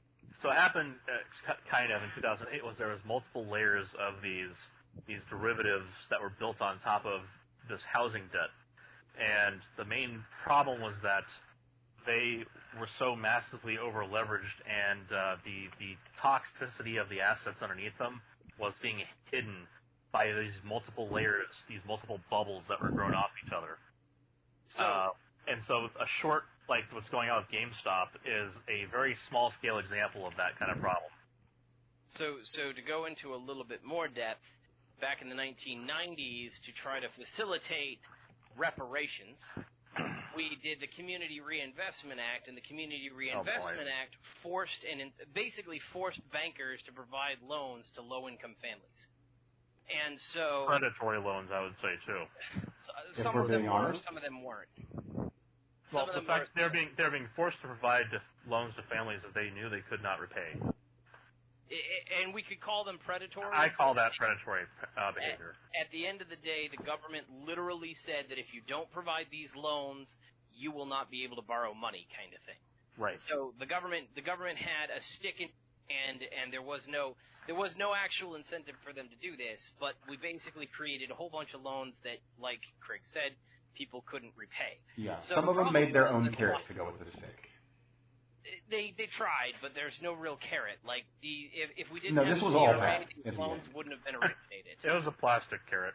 Yes. It was hollow. The bottom line is the banks wouldn't have made the loans to these people because they knew they couldn't pay it back, but they were being forced to by the government because the government was saying, hey, you guys are racist if you're not making these loans. Yeah, instead of, say, for example, the government just doing it themselves and fucking us out of our money up front, which would have been the smarter way to do it instead of the bailouts. Yeah. Instead, they turned around and they said, banks, you're forced to loan to these people. We know you can't come to me and tell me that this family here can't sit there and borrow this money. It was basically a roundabout way of socializing debt for low-income families. Right. They knew it was going to fail. They knew they'd have to end up getting the government to step in at some point. They just said that wasn't going to happen because they're Democrats and they fucking lie about making the government bigger. So what ended up happening was a lot of these loans started piling up on the balance sheets of these banks that were being forced to make them. So a whole bunch of banks kind of worked together, and they said, okay, well, we're going to take these shitty loans that we know are going to fail, and we're going to sell them to other people with these other loans that look a little bit good. So on balance, it should look better than it really is. And then all of a sudden, people were holding. So they would sell a loan that somebody had, say, bad credit, which is a higher risk and low income, and they'd pair that with somebody who had really great credit and high income, and then they'd say, hey, when these two loans are paid together, it averages out so that you're going to come on top, and that's just not true, because at the end of the day, you're going to lose out the portion that is the low income credit, and while you're going to gain the other stuff, that's not going to cover the loss because you're not making as much as you think you would be making. And by the way, that's something that happens quite frequently, and that's fine for it to happen. That people will sell the contract, thus the rights to the repayment on debts. That is done quite frequently. That's in fact how that's how the debt collection agency exists. Exactly. Yep. So what happens is the debt collection agency will buy the debt from the bank and basically pay off the debt to the bank. And they're buying that debt generally at 60 cents on the dollar. Yeah. Yep. So basically what ends up happening is come 2008, when the thing basically collapsed, entirely predictably collapsed, the banks turned around to the government and said, hey, you guys made us take out these loans. And the government said, yeah, you're right, we did make you take out those loans. Here's a bunch of other people's money so that you can stay solvent. Which is kind of weird because that sounds very familiar to last year, doesn't it? It does. Huh. It's going to sound very familiar for the rest of the fucking decade, too. The circle. Life is circles. Circles, circles. It's kind of like the dot-com bubble happening. It's like, oh, how the hell did that happen? That wasn't totally predictable. There's a bunch of people selling snake oil. Yeah, not even crypto. And so we sit here in another cycle. How wonderful. Except this time... Having fixed nothing. Part of the problem, I think, in this case, is that anybody who graduated or was growing up in the 2008-2009 crisis, right? So a lot of the people who retired during that period of time, we're 13 years on. There's a bunch of folks who are in the older portion of their lives who got minorly screwed over. They're dead, right? So we don't have to worry about them. So then you got a whole bunch of folks like my wife and I who graduated right at that time and were royally screwed. So what we do with this free government money is we use it to leverage against – we basically trade debt. We trade long-term debt for short-term solutions. And so that's what it has ended up happening. It didn't go to meet the basic needs of people because the economies weren't entirely shut down. Basically, only people who were earning, bars and restaurants were hurt by this whole thing. So the end result is that a lot of us are basically paying off our debt, or for some other folks, dumping it into the stock market because this is better than getting money in your 401k. And by the way, when I talked about how loans were going to be easier to generate and thus more debt dollars are going to be made and thus the reason why the stocks are going up and down, a lot of the people who hold the capital that's causing all these fluctuations and increases are investment firms, banks, large institutions. It's not, generally speaking, the smaller investors, the retail investors that have the capital making a lot of these major shifts. No. In fact, the major difference between the stock market and crypto markets right now is the difference between the retail investors and the larger investors. And one of the big problems that you have is that the wholesale investors are buying into stocks that they're hoping will hit certain price targets, and then the retail investors have a bunch of spare cash, so they pump that stock up real quick to the price target, and then all of the retail investors basically dump a whole bunch of stocks, so you have this huge wild fluctuation where they're basically taking their profits because they bought in earlier than that, and people saw the rise and jumped on board. And as we've spoken about before, a lot of the regulations that are in place right now at the stock market that are not present in crypto and will never be effectively enforceable in it are largely there to prevent these large fluctuations and thus prevent people who are gaming the system from making money. Now, there are certain predatory behaviors which are easily, I would say, regulatable outside of the market. For example, promising something you can't deliver. Theranos is a good example of that having a major impact. Multiple billions of dollars got involved, and now this woman is having a kid in order to prevent her trial from going forward. I imagine being on the hook for possibly a decade in prison, and you go and get pregnant to delay your trial by like 2 years. It's insane. I mean, it's Machiavellian and brilliant, but it's fucking insane. That's incredibly bold. Like, they didn't have a choice. They had to say, okay, fine. But like the regulations that will put her in jail one day, if that ever happens, exist to prevent people from getting screwed. And that's unfortunately one of the things you have to realize before you start doing any of this with stocks, crypto, et cetera, is fundamentally you are gambling to some degree. It doesn't matter if you have a good guess as to which direction something's going to go. If you put money in, it's on a bet that future activity will happen. Yep. Something in the future is going to change, and thus your value should go up or down. That is what you are saying will happen when you make that investment. And the problem that you have is that for a long time, the only people who were really playing the stock market didn't have a whole bunch of free cash coming into their wallets. So there was a lot more stability in the market itself. People were making very smart investment choices. They were sitting there and doing the analysis and all this other stuff. With this surplus of cash, what's ended up happening is the retail investors are doing a whole bunch of pump and dumps specifically because they are literally treating the stock market like a casino. Yeah. And this is going to create a lot of problems. Now the thing is, in the casino, the house always wins, which is classically the way it's been operated by your commercial and your wholesale investors. Yep. So this is a retail person has been the sucker. That's largely the way it's been operated. And the fact that real capital is generated somewhere at some point to actually back the prices that exist is the reason why stuff like your 401k continues to do okay, generally speaking. But your personal day trading extravaganza generally does not. Right. You get slim margins compared to your commercial investors. And to give you guys an idea, the biggest rule that screws most people over would be the pattern day trader rule, God, which is basically you're only allowed to sit there and enter and exit a stock once per day unless you have $25,000 or more in your account. And what this means is that people who want to take small percentage gains and then move into the next asset aren't allowed to take those small gains, and so when the tide turns, as it inevitably will, they end up losing money. Yeah, so if you want to enter into stocks and make money off stocks in a real tangible way that doesn't take you a lifetime, the idea is that you have to have a significant investment in the market to begin with. Yeah, and you're not working in large percentages unless you're working in large sums. Right. Right. So that's what day traders operate on, like a percent change, right? A percent plus, a percent minus kind of thing, and they'll play those two things with large amounts of capital.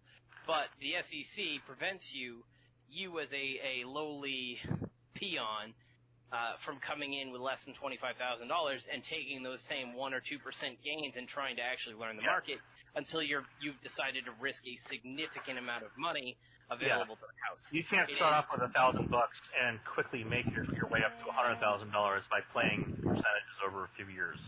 Right. You're just not allowed to do that. So that's stupid, how. But okay. That is how the house wins.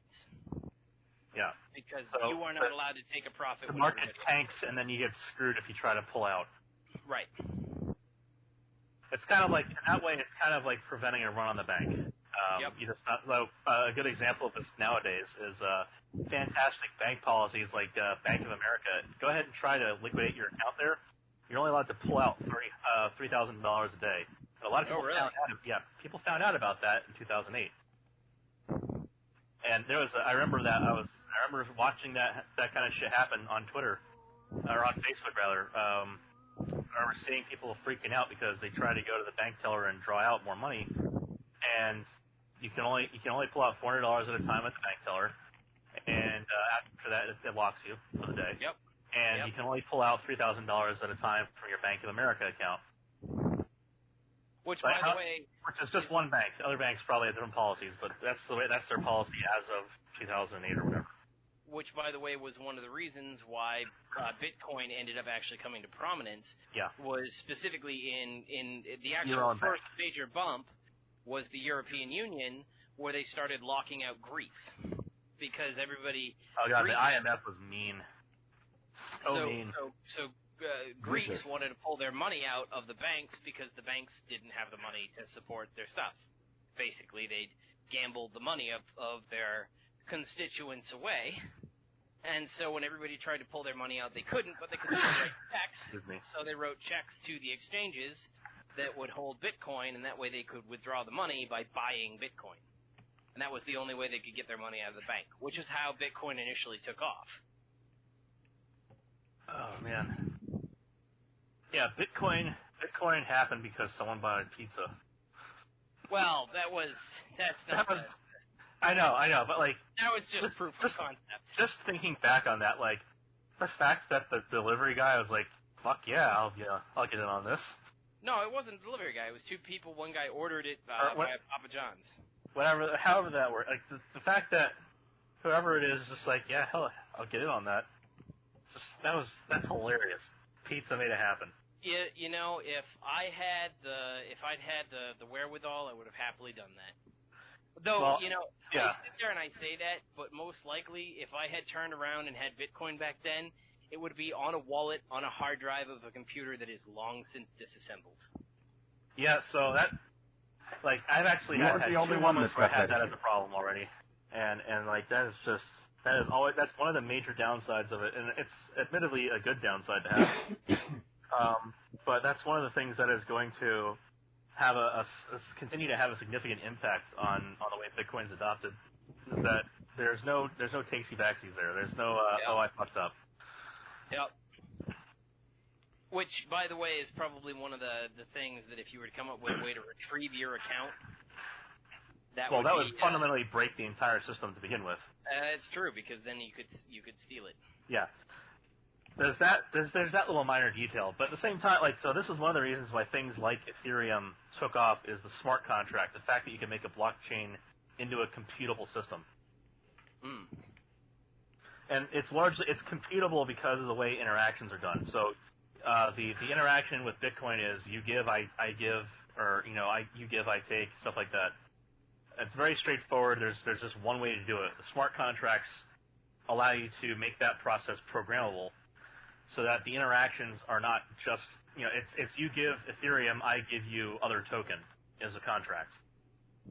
Or you give me other token, I give you back Ethereum to burn coins. Yep. So that kind of ability to do computation on the system allowed for things like decentralized delegation. That's why a lot of the Cosmos system got built up. So if you're trading an atom, then that's how you got Cosmos. The whole idea behind these decentralized exchanges, where you have this automation feature where you do these swaps, all of that is built on this idea of having a computable blockchain. That is the major next innovation, that major next leap. In fact, I'd say if you want to call the thing that's going to happen with F2 coming up, that Ethereum I would call really Bitcoin 2.0. That was really when there was a major... Yeah, I'd agree with that. There was a major generational leap in the ability of the system to do something. You no longer have this trustless public ledger for everything to happen. You now have the ability to compute on it. And now instead of, for I would say F2 is probably going to be blockchain 3.0. Realistically, Atom under Cosmos was probably the basis of it, but the proof of stake model is, I would call, blockchain 3.0, because you've now completely cut out this major cost of transaction and this major cost of energy for the whole system to work. Yep. So all these people that are complaining right now, all these idiots complaining about NFT is costing, such and such whole countries of energy at a time, et cetera, et cetera, et cetera. One, they have no idea what the fuck they're talking about in terms of energy consumption. But two, they're going to have no argument very soon because everything's going to switch over to proof of stake, except for these legacy models like Bitcoin, which will continue to have value, largely due to the scarcity. And adoption, People are still using MP3s, even though there's any number of, more valid formats out there. People just know what they know. Well, it's a good example of that is like Bitcoin. There's better out there, but Betamax didn't win versus VHS. It was a better format. Well, I'd say Litecoin is the silver to Bitcoin's gold, and you can see Litecoin still continues to carry value and be traded, but it largely trails Bitcoin everywhere it goes.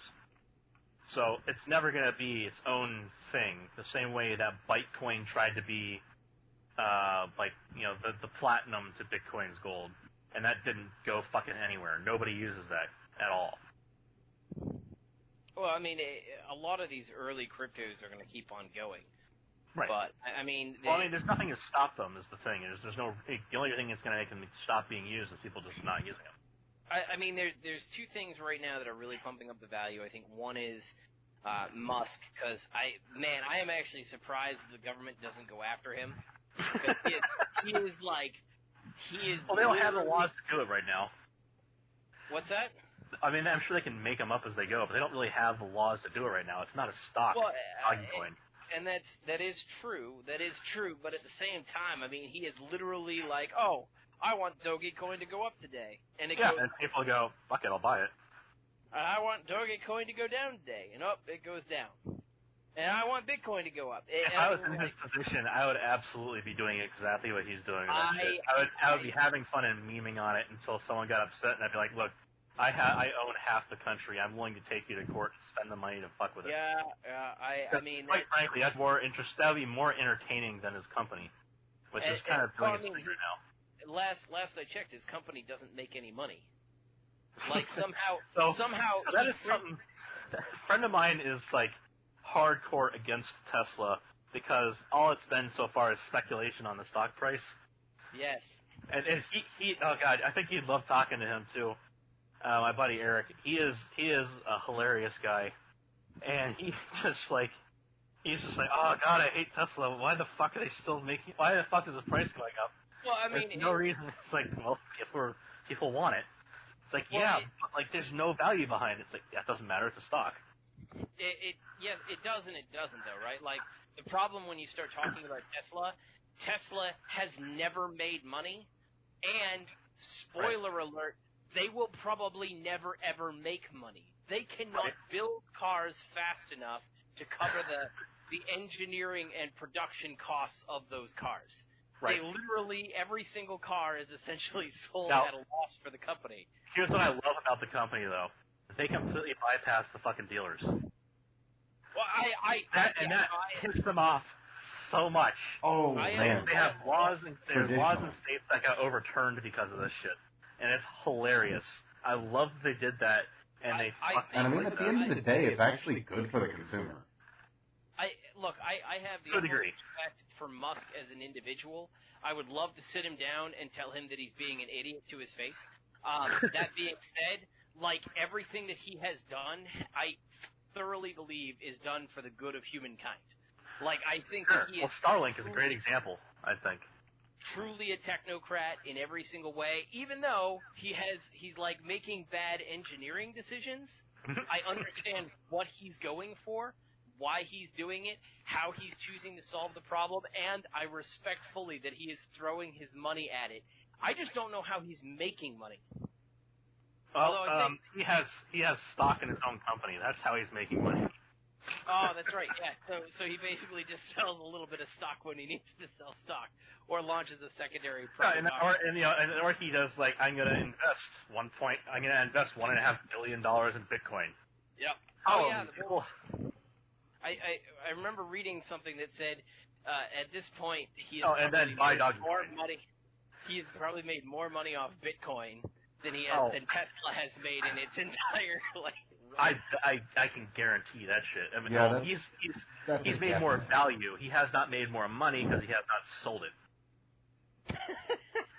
Remember, that's an important thing people don't realize. I love this with all these tax wealth assholes out there too. They think that they're going to be able to take 5% of somebody's wealth a year, and they're not just going to leave or liquidate and drop the value of it like crazy. Well, and that's all illiquid assets, and that's the problem they run into. You can't take 5% of someone's land, for example. They're going to just sell off the land for fucking nothing, and then say, "Fuck you, I'm out." Yep. Here, have the land, and I'm not going to be here. All the jobs go too. Well, and that's actually so the area that I live in, that's actually what happened with GE. So there's the town that I work in. I'm actually right next to Big Mama GE, which is where like Zoe Quinn and her folks got their money from. Right. But I'm actually next to like the big GE facility, and the reason my taxes are half as much as if I cross the river and go into that county is specifically because a Democrat came in and basically told GE that they were going to do all these social programs and GE was going to pay for it. GE said nope. And then all of a sudden, all the jobs disappeared. And so all the property values crashed. They had to pay for all of the functioning social programs they have, so the taxes literally across the river from my county are 2 or 3 times as much as the taxes that I pay for the same land, same house. It's crazy. Yeah, so imagine trying to tax the wealth of Elon Musk as, say, the state of California. And basically let's keep in mind, he doesn't care about his wealth.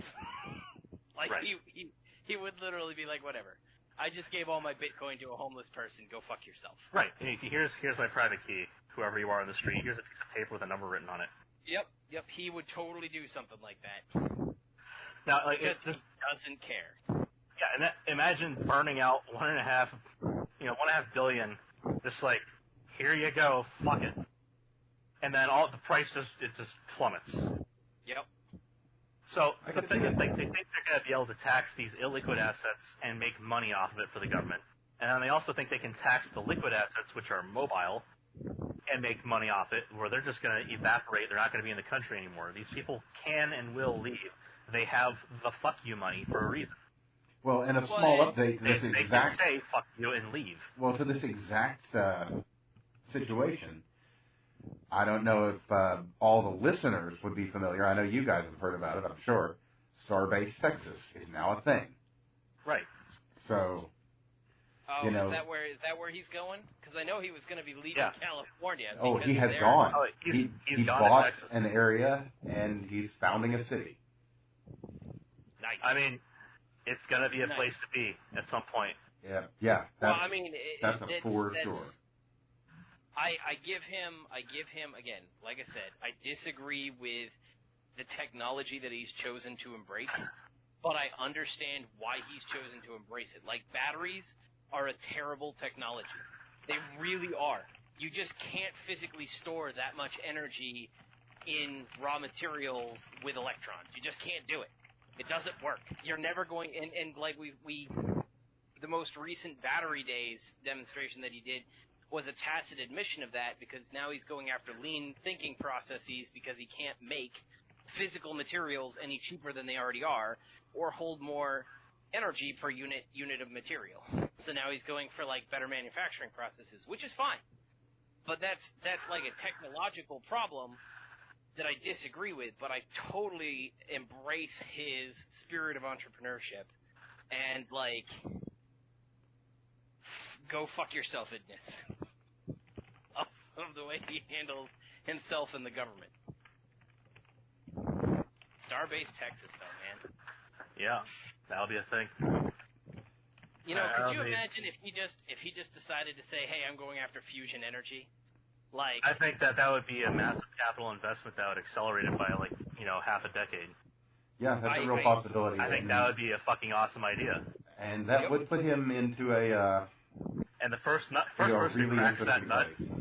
first person to crack that nut and attracts the talent to get that shit done right is going to be at such a huge market advantage over everyone else in energy production.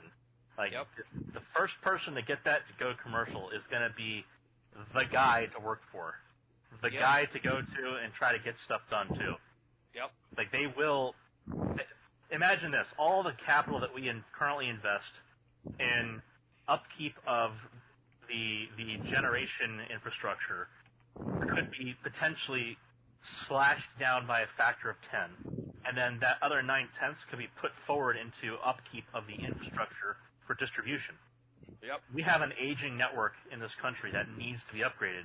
That's the kind of thing that will change the game to the point where we could easily either bypass it directly by distributing out more plants or overcome it by reducing the cost of power and greatly increasing the capital investment in the distribution capacity. So for our listeners, the reason fusion is the holy grail of energy... I gotta go for just 1 second. I'll be right back. Per unit mass, it's like 6 times more energy capacity as nuclear energy, as your standard fission reactions, right? Per unit mass, right? If I have 200 grams of a fuel and of hydrogen and 200 grams of uranium, I will get 6 times more energy out of that hydrogen than I will out of the uranium. And also, as we had discussed on that too, all your output is useful stuff and green stuff. Yep. It's got, like, minimal, like, it does shift the radiation to higher energy, like neutrons, neutrinos, all of that fun stuff. But at the same time, that's pretty easy to shield. There's not really a lot of residual waste byproducts.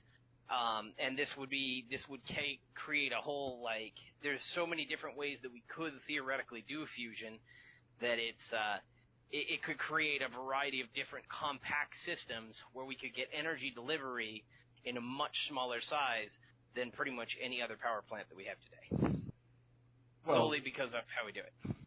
Oh, yeah. Yeah, I mean, it would be a matter of miniaturization on any given generator. And, you look at what an iPhone does today versus what a Sony Walkman did in 1989.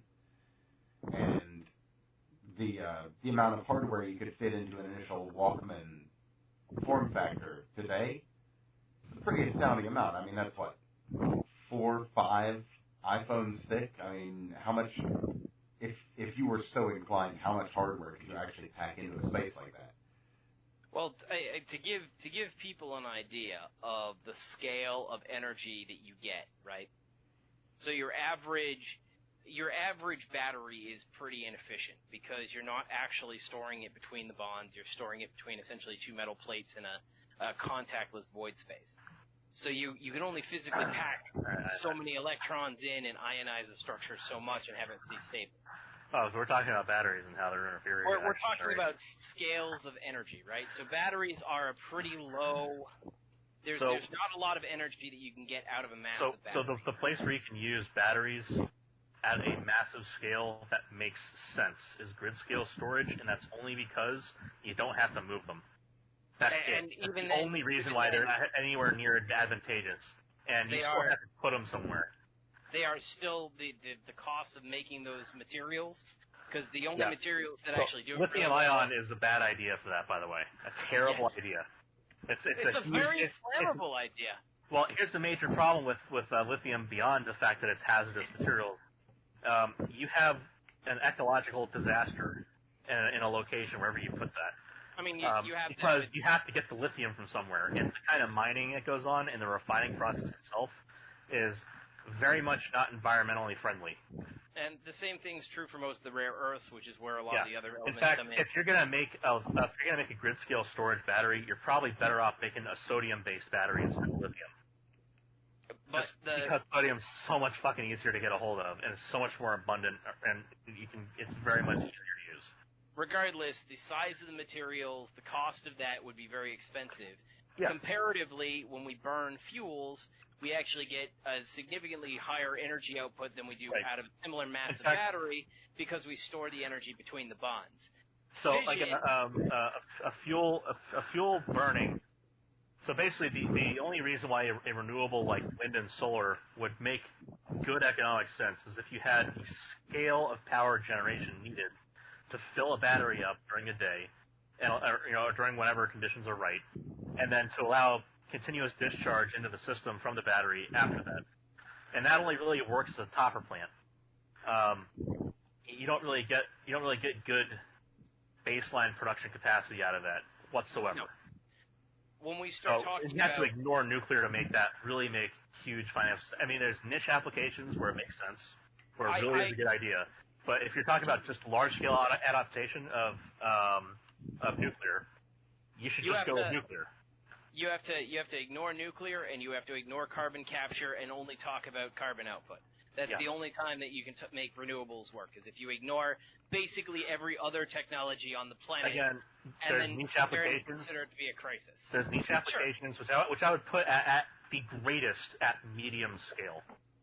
But where we're talking about like sitting next to a hydropower plant and then saying, why the hell would I need nuclear? At that point, you have a point. But it's really not feasible. Like, if you're outside of Norway, hydropower is not going to be the greatest contributor to your area unless you live next to the dam. Well, actually, I would go with hydro can work for energy storage. Pumped hydro is even less energy dense than batteries. Like, it takes a huge amount of space. That's true. But there is space. That's true, but it's also a lot cheaper. Right? The mass of batteries is not. So yes and no. It depends on where you build, and your sunk cost is fucking huge. Largely due to the fact that you have to make sure that you have these spaces cleared out to guarantee your volumes, and then you have the piping network that you have to put in. Beyond that, though, you're absolutely right. It's way cheaper to maintain. Over 20 years, yes, it is more expensive. Over 120 years, it is significantly less expensive. Sure. Right? And the same thing's true for nuclear power plants, which is one of the reasons why I hate the LCOEs as applied to renewables. Right. Because they only tend to last 12 to 15 years, and they're credited with up to 25. Oh, and the nuclear plant lasts you 120 years, and it's only credited with I remember this shit growing up. Wind was the power of the future. There's no maintenance costs. None. Bullshit. You have to have a crew on them every month to fix all the fucking wind damage. Yep. Which, by the way, is a hilarious, counterintuitive problem, isn't it? Wait, isn't it supposed to capture the wind? Why is it damaging shit? Well, shit travels in it, which is why it wears the blades out, and you have to replace the fucking blades, which are a pain in the ass to fix. the biggest problem, though, is you run into your bushings, right? Because when you suspend and then you absolutely mega massive propeller on one end and nothing on the other end, it turns out they try to do the counterbalance shit. They try this counterbalance shit where they hang the generator off the other side, not realizing you're putting all of this torque stress on the middle of the axle. Yep. And it's now rubbing against the top of the fucking bearing. Yep. So they go through parts like crazy. They are expensive, and 5 years is probably going to be the best lifetime you're going to get out of them in terms of peak performance before it's all downhill. After that, they're major costs. And we have to also consider what just happened in Texas. So if they're not designed for fluke weather, then they can be nearly destroyed. Here's the other thing with that. What happened in Texas? When the lines freeze, you get increased skin effect problems, and then you also have these line discharge power surges. Also, when you have a wind turbine unable to output power, and while it's being overvolted from a high wind, it will drive the way these things work is they're basically giant induction motors. They will drive a voltage somewhere. And it basically gets to the point where it overcomes the breakdown voltage of the ice on top of the cable, and that's what causes those large voltage discharges that travel down the power line and blow out every fucking transformer on the way. And when shit like that happens, it kills redundancy systems for traditional power systems. And if we were to talk about they cause massive damage. If we're going to start talking about accounting for intermittency, you end up having to overbuild the system for peak usage versus non-peak usage, which means you carry a huge capital cost that is much greater than the projected low-end bound of the system cost. Now, the Big Daddy government helped us there because they've subsidized all of that, which means all of us have already paid for it instead of the power company, which is, by the way, the only reason these things are being built. Yes. The only reason. By the way, if anybody is curious, they can actually sit there and take a look at wind production versus the actual wind production tax credit. And what you'll find is the years where they do not renew the wind production tax credit, no wind turbines get built the next year. No projects are slated, everything dies. The second they renew it, all of a sudden all these things start getting built until the next time the credit comes up for renewal. Now, I'll say that it's a laudable goal, and as far as, generally speaking, so if it didn't, for instance, kill off so many fucking birds, more so than, say, DDT ever did. Fair point. It's a major problem. Birds are bird-brained. They are stupid. They're not going to get smarter. They're not going to learn, avoid giant windmill blade going 100 miles an hour at the tip. Which, by the way, you think they're moving slow. These are gigantic structures. Even at slow rotations, the tips of these blades can easily be traveling anywhere between 60 and 150 miles an hour. The whole reason that birds evolved flight was specifically so that they didn't have to worry about threat on a horizontal plane or vertical plane above them. They literally only have to worry about stuff that's below them, and that's where their attention is fixed during flight. And they are again, stupid animals. They are not like dogs where they can be taught tricks easily. There are smart birds. For instance, you're not going to find crows running into these things very often. No, you won't. But the vast majority of birds are very fucking stupid. Yeah. But in any case, what we were going for originally was we were talking about the scale of energies and why fusion is a laudable goal for the future. Oh, yeah. So absolutely. battery scale energy storage and release is very small because you have to store the energy in ions. Right. Chemical energy is significantly better because you store it between the bonds of the actual atoms themselves. In fact, I would say that your best bet for doing chemical energy storage, your best bang for buck is in two places. Hydrogen production. Yep. Oh, that is the best bang for your buck. Well, that's hands down the best bang for your buck. The next one after that, though, is carbon capture and sequestration in chemical storage. This would be when you take CO2 out of the air and turn it into octane and then put it back into a car. That is it's a closed cycle, one. It fixes the problem of CO2 being in the air, two. And then three, it pisses off every enviro-Nazi out there. It is. They have actually gotten that process. It works. They got it down. Very nearly to, net zero cost. Here's the thing. It costs money to do it that way compared to other things, but if the price of oil or gas goes up even a little bit, that will actually be cheaper than oil and gas. In 2012, roughly, when I entered into graduate school and I started working on hydrogen storage as my PhD stuff. At that time, the shale gas boom was happening, and it was driving the cost of oil and energy down, which is a good thing in general. Yes, it is. The problem at that point was we just figured out we could do this CO2 to fuel the CO2 cycling in a viable manner for about $4.50 a gallon. And 2012 dollars, mind you. That cost has come down since then, but there's still a premium to using a closed cycle like that. Well, I mean, the same thing. And it relies upon. So if for some reason they said, okay, you can no longer turn old oil into new gasoline, you have to turn it into other petrochem products, which would get rid of a loss leader on the industry and actually raise capital and lower costs overall for other products like plastics. That would be a good thing. And the other ridiculous number of things that are actually made from hydrocarbons as well. They are in everything. Yes. Yeah. So the major product of the oil industry is plastics, petrochemical products, and specialty chem. Gasoline is a loss leader. In fact, it is a major loss leader in that they have to burn gas effectively. Their major product being plastic out of that. They have to burn the feedstock to their stuff and throw it away to make the energy required to strip off stuff on the side of their cracking columns to make gasoline in a non-optimal way to produce the ethylene and methane and stuff at the top that they use to make plastics.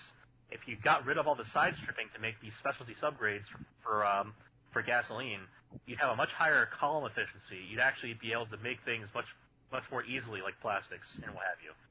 So it's a major cost to industry to make gasoline in the first place, where they're literally burning their product to make product that you will then burn yourself. Where if you have a plastic, you can recycle that later. You can't easily recycle CO2 out of the air. So it's a major advantage to not have to make stuff you burn like gasoline if you can just pull that out of the air, for example. So if we were to switch over to a hydrogen-based economy, we would be able to operate with significantly less mass. You'd be able to get, actually, depending on whether you use fuel cells or just internal combustion engines. Yeah. You can actually run a modern fuel-injected engine on straight liquid hydrogen. You get about 70% of your horsepower.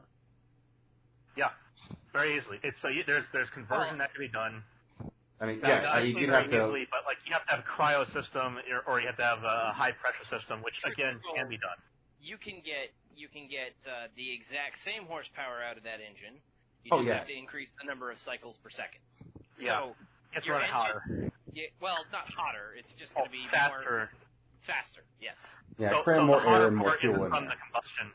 The hotter part in this case isn't from the combustion. What I really mean is going to be greater wear and tear. The hotter part comes from the distance friction on the lubricants.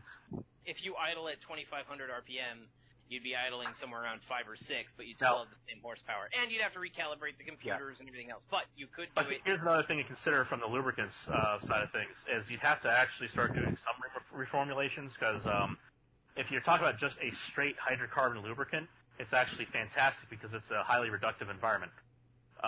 Because I'd say you probably run on excess hydrogen, but people probably do oxidizing to some degree. But in any event, you're going to have a more reductive environment than you currently do with gasoline, where you have to have a greater oxygen enrichment in order to guarantee a complete burn.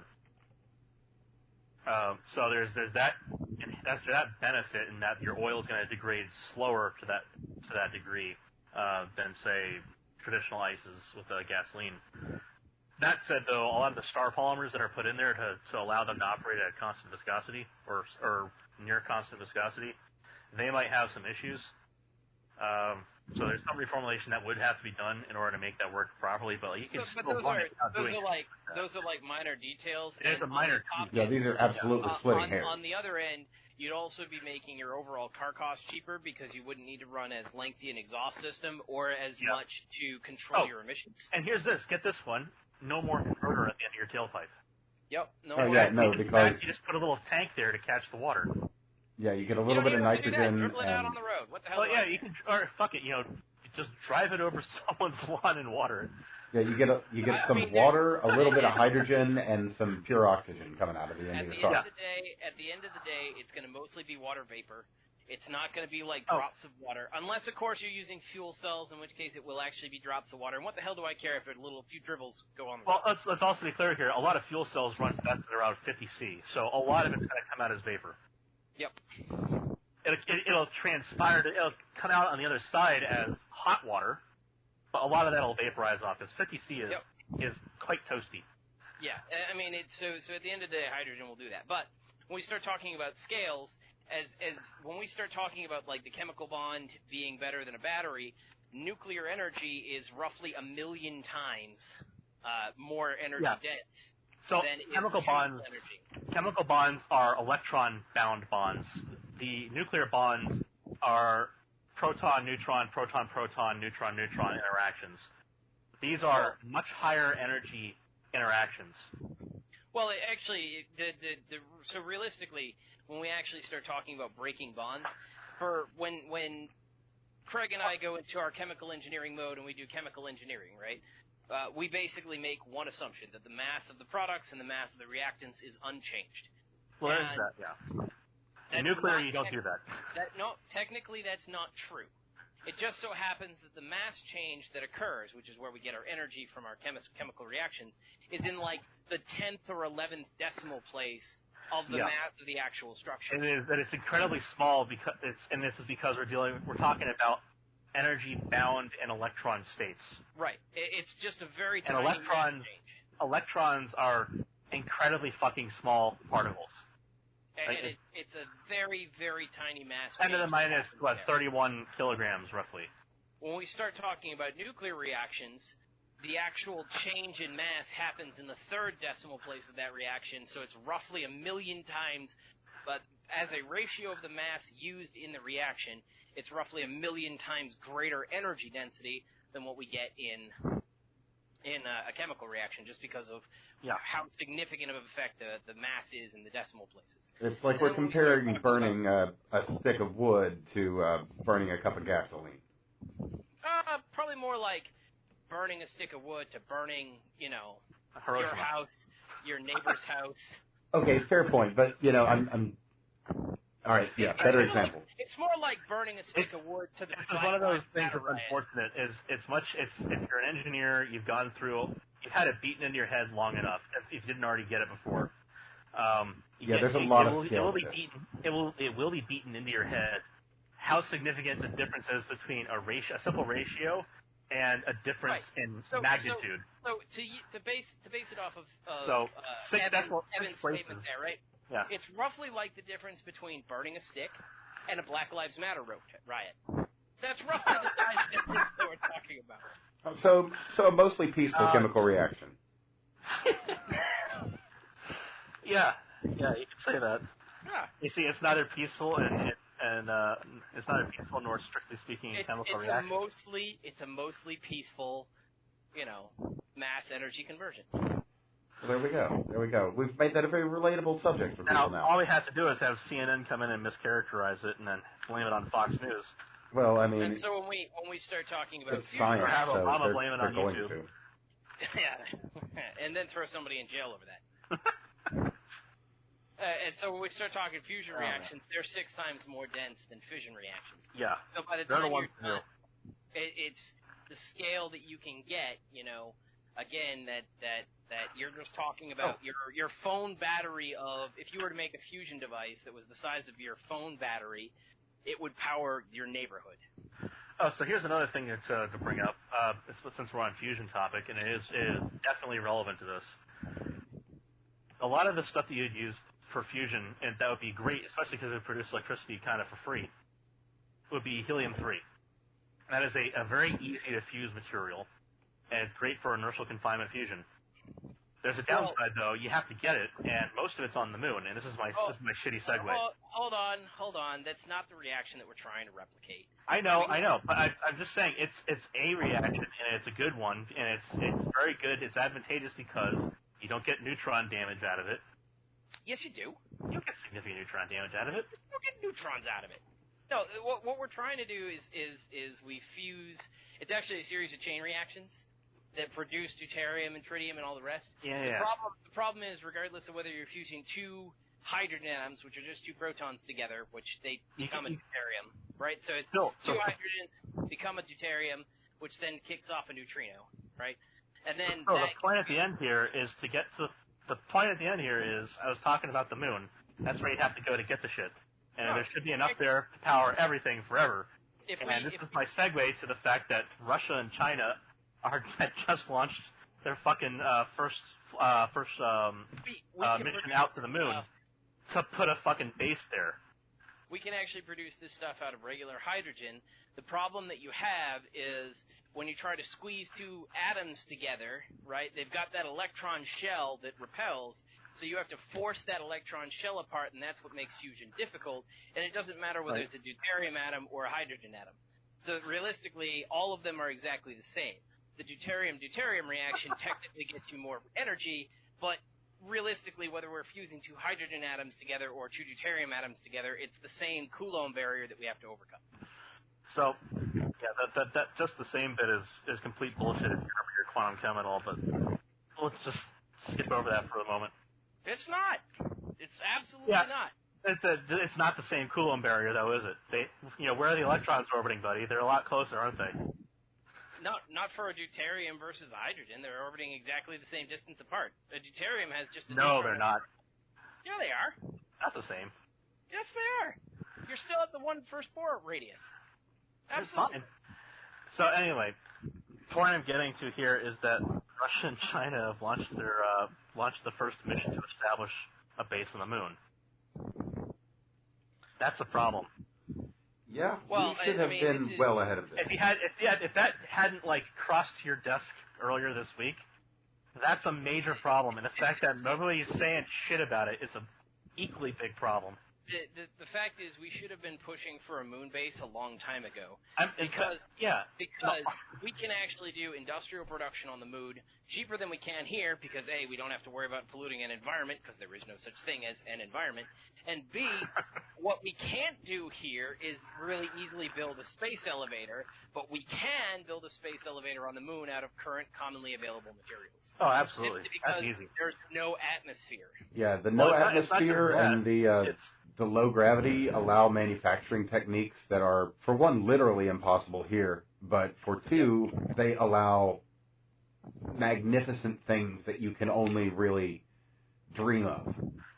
So the materials I was working with to do the hydrogen storage are actually, I ended up developing for high strength applications, thermotropic liquid crystalline polymers. So things like Vectran or Vectra, things of that variety.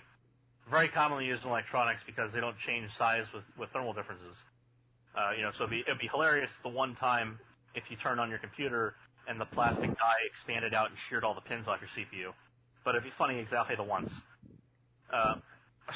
So a lot of the tan pieces of plastic you see attached to the motherboard, those are all connectors made out of Vectra or Vectran. So this stuff also, if you pull it and draw it out so the molecules all line up in certain ways, which I won't go into details of, quite complicated stuff that goes on in there. But you can increase the strength of this stuff so that's stronger than steel outright, and then on a mass basis, 7 to 8 times as strong as steel. So, very strong stuff. Unfortunately, still too heavy to make a tether from the Earth's surface to geostationary orbit. But on the moon, you also run into problems like wind shear and... Right. Yeah, there's all those other issues with the atmosphere as well. Absolutely. But I'm saying, even just on a strength basis, you don't need carbon nanotubes or crazy new materials on the moon. No. You could just bring this kind of cheap plasticky stuff. Or just use the stuff on the moon to make metal, and then make strands of highly tensioned metal. If you want to start talking about things that really piss me off in terms of how NASA runs its business, it's that they're sitting there, you listen to them, and they're all like, hey, I know, we're going to sit there and transport all of the materials from the Earth to the moon, and therefore our moon base is going to cost, $11 billion or whatever it is. Whereas if you just sat there and you transported a handful of pieces of equipment, you could basically make a moon base entirely on your own. So here's the thing: there's a cost-benefit breakdown, and when it comes down to having spoken to some of these people on this a little bit, what it comes down to is that you need to have enough of a starter there to start doing stuff like that. And then a lot of the scientific endeavors that would go on there come down to we can't destroy the surface material yet because we need to do scientific analysis on it, which I don't agree with. When you're talking about like the shit that's sitting directly underneath your base, for example, I think you can bolt down a tent properly, sink it in a little bit, and then you can dig underground and then make it air pressurized and then just live down there. And that's kind of what I was thinking. Like, I would grab one of those giant tunnel boring machines, and I've done the math out for like heavy payload rockets and what they can do. You'd have to ship it in like 2 components and assemble it there. Right? Yeah. So you could take a tunnel boring machine and then basically a tank of liquid polymer and a basic airlock door setup, and you could tunnel all your way down as far as you want to go. You could turn that head as slow as you want to turn so that it doesn't overheat and damage the blades. And you could build yourself a little worm shelter down in the middle of the friggin' moon. And walk away question. Do the boring company boring heads fit inside of a Falcon fuselage? I mean, again, I wonder. You can split the thing up into as many parts as you want in order to get it into space as efficiently as you want. Some assembly required, etc. Fine. That's the reason. That's the major reason I would say you need to have personnel in place on the moon. You can make self-assembling devices. You wouldn't, right? Like you could turn around and you could launch this in as many component pieces as you need to. You could assemble it in low Earth orbit and then boost it to the moon. There is no reason why you have to do one trip all the way to the moon and get everybody there. So again, the point of the idea is to get a manned moon base. Right. And so there's going to be a certain amount of. So this is why I talked to them about this, and there's these fixed costs that are involved. The way that it breaks out is you can do this, and I'm right there with you. You should just put this shit in orbit, build it, and send it. You have to land it. That's another issue. That's fine. Whatever. You can overcome that. You can overcome that.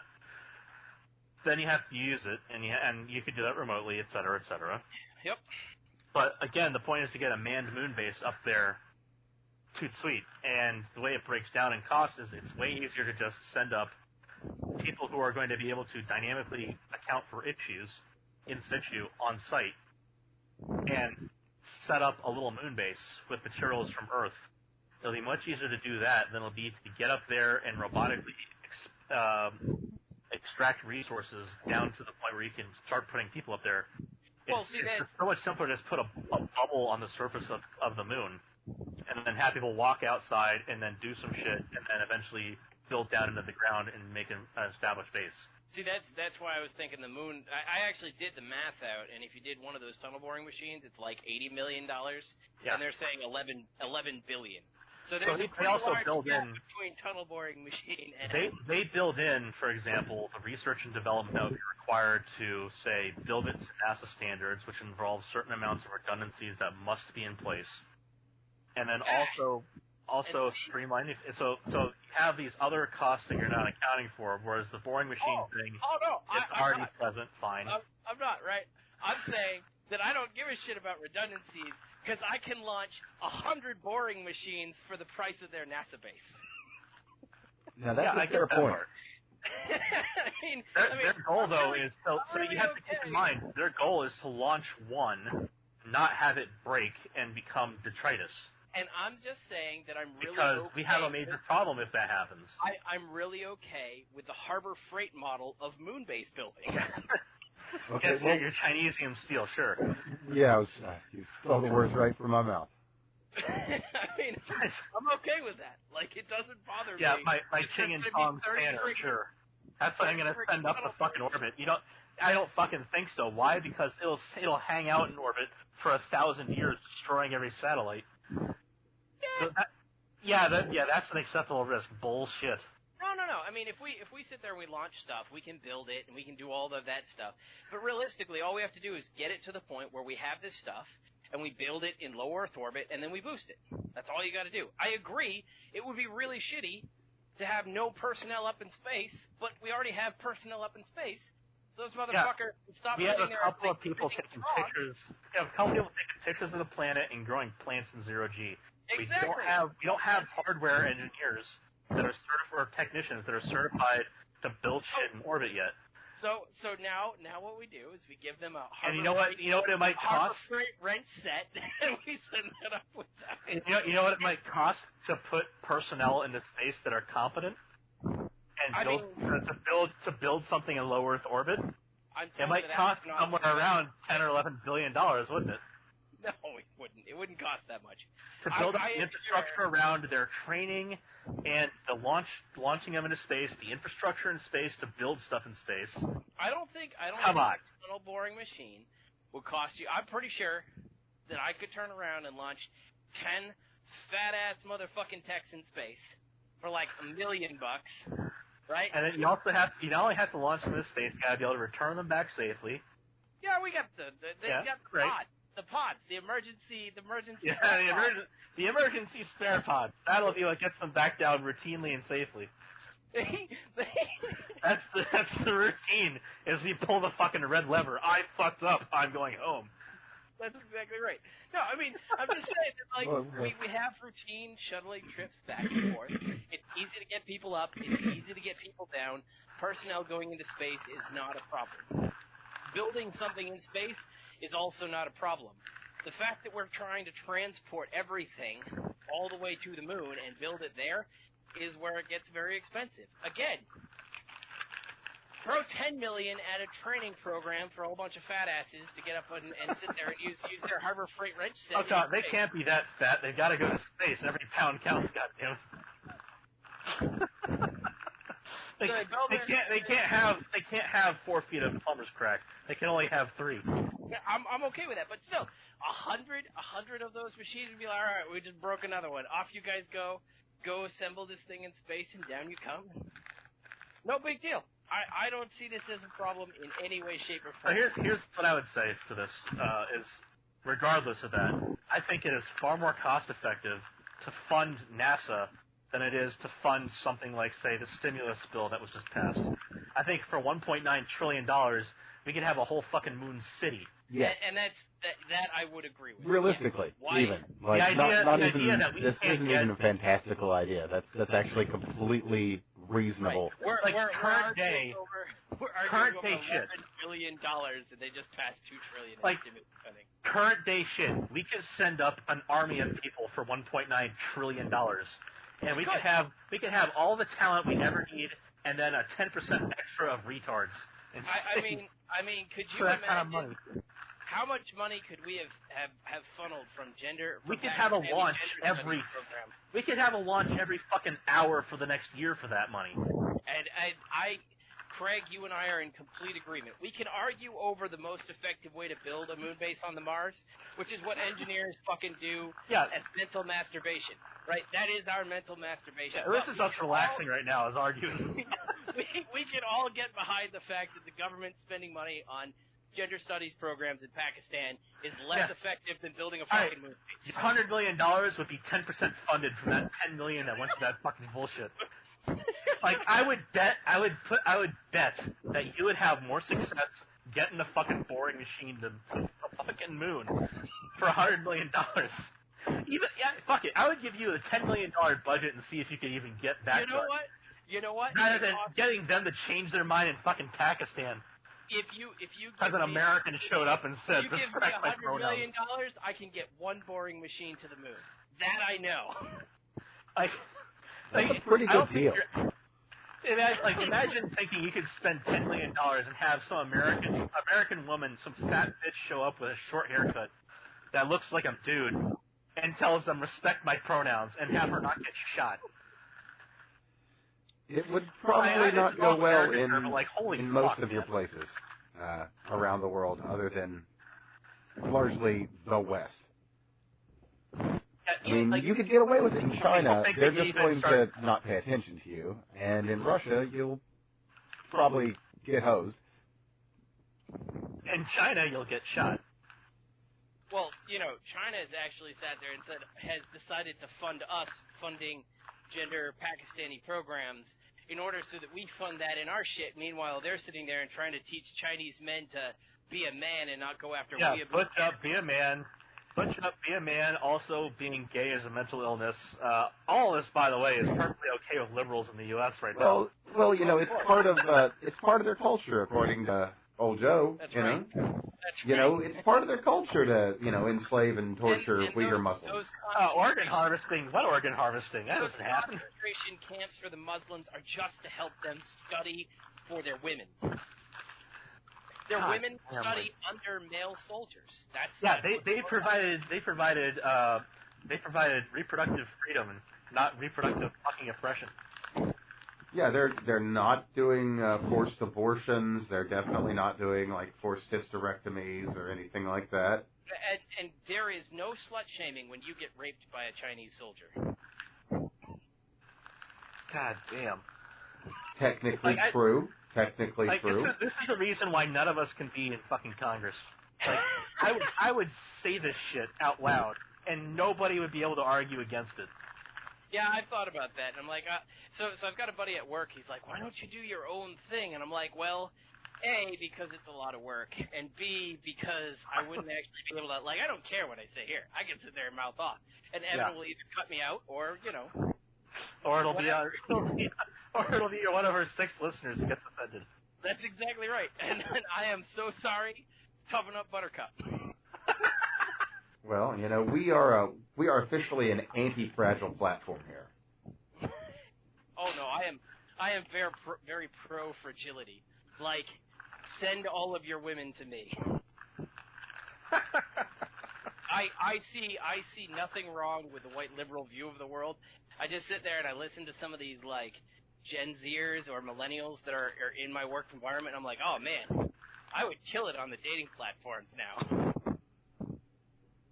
Yeah, there's probably a lot of women looking for a real man. That's something that I think we can all definitely agree with regarding the current dating pool. Every single time the feminists they write an article about how terrible it is that men don't appreciate feminism, and then they write an article about how they can't find a man, and then they write an article about how they hate feminist men. Oh God, the funniest shit is all the studies that come out and just like, I can't believe it. I can't believe it. I'm so attracted to these misogynist men, and they're just like, I can't believe it. Other women are attracted to misogynist men. What is it about this internalized misogyny? It's the rest of society's fault. I find manly men attractive. Yeah, it's so internalized you might even think it was biological. What I really don't understand about this whole thing is I don't disrespect women. Like, we can joke and we can crack all those jokes. Yeah. I don't. At the end of the day, I just believe in biological determinism, right? I believe... Well, DNA does shit. That's kind of the only thing you have to think about there. Your DNA not only constructs what you look like, but also how you think. And the bottom line is that men and women are specialized in our species, which means that we are going to have unique skill sets that are very good for specialized things. Well, they're complementary is what the major thing is here. Like, yes. So what I don't understand is why it is that somehow, A, everybody gets butthurt when men are good at something that women aren't good at, which is kind of expected because we're specialized, and B, why it is that recognizing that women have an equally good set of skills that may not necessarily be lugging heavy equipment through a fucking desert is somehow a problem. Yeah. It's that. You see, that's the thing though, is pregnant women are equally capable of lugging the heavy piece of equipment through the desert. It boggles my yes, fine, they can be in the service, and if you're showcasing to the world the new flight suits for them, what are you doing? Yes. Yeah, that being said, let me actually just drop something real quick that I'm sure you guys know, and maybe our listeners do, maybe they don't, but the U.S. military has halted their gender-neutral Army combat fitness test because female soldiers were failing at a rate of 65%. So they're going to have to review it to make it more fair to quote-unquote both genders. And this, by the way, so when I went through school and graduated, this is one of the things that was pissing off a lot of the male engineers, is engineering departments were doing the same thing. So the problem that you have to worry about is if they are sitting there and dropping the standards and artificially lowering them to allow women to graduate, then does that mean the bridge that you're going to drive across is somehow compromised? You know who got pissed off the most at that? I found. Go ahead and take a guess. Who got the most angry about those situations? Did it happen to be an individual who was in blue hair? No, the most angry people about the lowering of standards in engineering education were the competent female engineers. Oh, yeah. Oh, yeah, yes. I've heard that story a couple times. They were so mad. Oh, yeah, no, that actually ties into, like your immigrants that have actually gone through all the trouble to legally immigrate. It's exactly the same problem, exactly the same kind of setup, and exactly the same kind of conditions. And they really do hate it because at the end of the day, it does make them look bad, and it is literally for the same thing, which is. And they could be smarter than anybody in this call right now. And I guarantee you, there are female engineers out there that are way smarter than all of us, and they look like trash because then the dunce comes through, staring at her navel, complaining about her vagina. So all of a sudden you get into an engineering work group and they legitimately have to work twice as hard, not because they're less competent, but because nobody in that group trusts how competent they are. Yeah. Solely because they got in through specialized or preferential treatment. And by the way, I know women who were like super competent, far better than I was in school, and I also know women who spent their entire time on Facebook when we were doing group projects and couldn't do a mass balance, which is we were talking about this as a problem that I'm having in my current coursework because I don't feel I should have to explain rudimentary addition and subtraction, but apparently some people want you to show your rudimentary addition and subtraction. But these are things that are routine tasks for chemical engineers that we do for all 4 years of school. And you run into a group project, and one girl has no idea how to do it, and you can't even explain it to her, and yet somehow she's getting crazy grades. Oh yeah, it was bad. I was super pissed. I didn't realize that was part of that. I thought it was just him fucking with you. Oh no, the professor, he's just fucking with me. I'm talking about like back when I was in my chemical engineering degree. Oh, okay. It was an actual thing where we were doing our capstone. Yeah. And I was trying to explain the mass balance that I did on the initial feed through the it was coal-fired power plant, input output. What do we get for our mass balance? And I was trying to explain it, and they just didn't get it. Because I did it on an atomic balance because that was easier. Because we had mass on one side and moles on the other side, so it was easier to just balance it on atoms. Right. Than it was to convert one to the other. So. It's the same shit at the end of the day. It is, but atoms was easier. But yeah, you do run into those things where you're like, how did you get into this program? How are you this far along? And it does piss off the women who do make it of their own merit. I feel terrible for them, and it's not right that they, again, like you said, they have to work extra hard to prove that they're not one of the people who are diversity hire. Yep. And it's terrible. It should never have happened as a thing. It's never been the worst part is you can see exactly where a lot of this stuff becomes post facto justification for the diversity hires who are already in charge of the fucking policy. Yes, they are. And that spirals into a system destroying itself, or at the very least deteriorating. It's a self-destroying system, sure. The problem that you run into is that you say, hey, we're going to open this up for equality, and then they run it for equality, they set a standard metric, and a whole bunch of people don't pass. And they go, oh my god, it must be sexism. Well, it's not sexism, it's just that there's fundamental differences between biological males and females, and only a small percentage of those two populations overlap, especially at the upper ends of your here's the thing I'll say. Trans women should absolutely be in the military, as long as while they're in the military, it's before they do any kind of HRT. Yeah, if you need some kind of very, very important drug, you really shouldn't be in the field doing combat, whatever that drug may be. Because if you are going to be without it, which is going to be an issue, then you can't be put in a position of instant readiness and defense. For example, just not I'd be in the feasible. same exact camp in that regard because there's things I have to be on that I could not have in the field. When I was going to try to get into the military before COVID and all this other stuff, my biggest problem is that I've got to lose weight, and I never actually met the weight target before my birthday, right? So that's a separate issue. I got close. I'm larger. I have larger bone structure, and I could probably outrun a lot of the skinny minis. But that doesn't. I could actually meet all of the physical testing metrics because I time myself for them.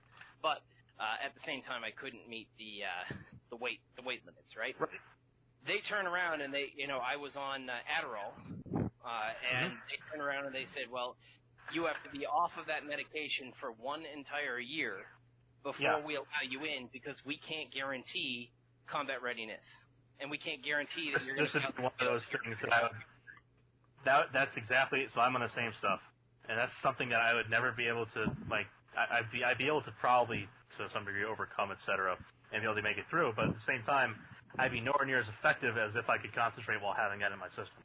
Now, I will say that I have learned to adapt without it significantly. I haven't taken it in years, but it is pretty amazing when you're on it in terms of staying focused. Yeah. And now, granted, it's a big difference for me. Could I turn around and be combat effective? Yes, I could, but I'm too fat. That's a separate problem, right? Like, at the same time, where I sit with the transgender thing is one of the problems that you do get is you have a whole host of associated mental disorders, and I understand where military commanders are kind of like, yeah, I'm not really sure that we can trust you because there's associated mental disorders. And when we start talking about trans, it's a pretty large spectrum of people between those who are autogynephiles and those who are legitimately trans and those who are trans-trenders. So the other thing to consider there is, when it comes to like HRT and SRS, it doesn't. It's whatever is causing the 40% of them to be suicidal and to off themselves. Yes, we don't know. We don't know what it is, and whatever it either changes it in such a manner that the overall aggregate value doesn't change, or it doesn't change at all between pre and post therapy. So that is one of the problems is that when we so there's nothing they can do to fix that population right now, chemically or physically, that we know of. To reduce that, and a 40% chance of a soldier offing himself in the field is a big problem. Yeah, do you really want to give... Well, the largest driver of gun violence, quote-unquote gun violence, I should say, in America, and possibly even the world, is suicide. Yeah. That is the largest source of death by guns. And Craig is 100% correct. When you dive into the trans stuff and you try to engage with that community, one of the problems they'll say, hey, you look at all of these things, these trans people are suffering, and you can say, hey, I totally agree with you. What's the improvement that you get from your preferred solution? And the answer is there's no data to suggest any improvement happens at all. And here's the thing: there could be an improvement for a subpopulation that is overcome by a worsening in another. The problem that we have right now is there's nothing that we can see so far in data that indicates which people are members of which subpopulation, if they even exist as separate subpopulations. And we can't identify which subpopulations are which subpopulations beforehand. Right. So there's no way you can do a test and say, okay, this subpopulation might decrease the likelihood of suicide from 40% down to like 0%. That would be lovely. And if that was the case, we could identify them. We should absolutely be treating them that way. Yep. It doesn't matter if it's sex reassignment surgery or hormone replacement therapy. If it reduces the risk of suicide down to 0 and it's a valid medical treatment, go for it. The problem is we have no idea how to identify people and make that happen. And again, when we start talking about the quote unquote the purported treatment, the purported treatment pre and post, there doesn't seem to be a statistically significant difference in the people who gain a benefit versus those who don't. In fact, that 40% kind of doesn't change. Now, here's the thing that also comes out of it, and this is really regrettable. It's really sad. A lot of the people who undergo SRS or HRT regret it. Yes. And there's nothing you can do to give them the time they have lost back. There's nothing you can do to undo what they've done. It doesn't matter, like so for example, a great argument people say nowadays is that for children, fucking children, you should be able to give them puberty blockers. You don't get your childhood back if you stop puberty blockers later on. It doesn't matter if your body continues the process of puberty at a later date. It is not getting your time back, and it's not even going through normal puberty, because it is not at the right time for your body. So when they start making these kind of nutty arguments, these are people that are ideologues. They do not have the best interests of people in heart. They are ignoring data and reality, and they are doing real harm. At the end of the day, you're going to be the only 16-year-old kid who is more into playing with Transformers than you are into chicks or dudes, whatever your personal preference are, right? And like the entire socio-sexual development of a child is very important during that period, and you're basically going to be missing out on all of it, and solely in the hope that you might possibly be trans. So you're going to be missing out on basically life milestones, and that you're going to have to try to get caught up on in your 20s if you decide to. And let's not forget that, and this is again a startling statistic for a lot of people. Let's not forget that 95% of people who claim to have gender dysphoria, absent any other factor in their life between pre and post puberty, 95% of them will grow out of their dysphoria completely. They'll either come out and become straight or gay. I think most of them come out to be gay, but yeah. Most of that 95% comes out to just be gay. And that's fine. Yep. Then what happens is they end up with this confusion where they feel like they're supposed to be attracted to one sex and they're attracted to the other, and they feel that one of the causes is the sex that they were born with, when it's not. It's just that they're gay. And that is perfectly fine. It's just nobody tells them that anymore.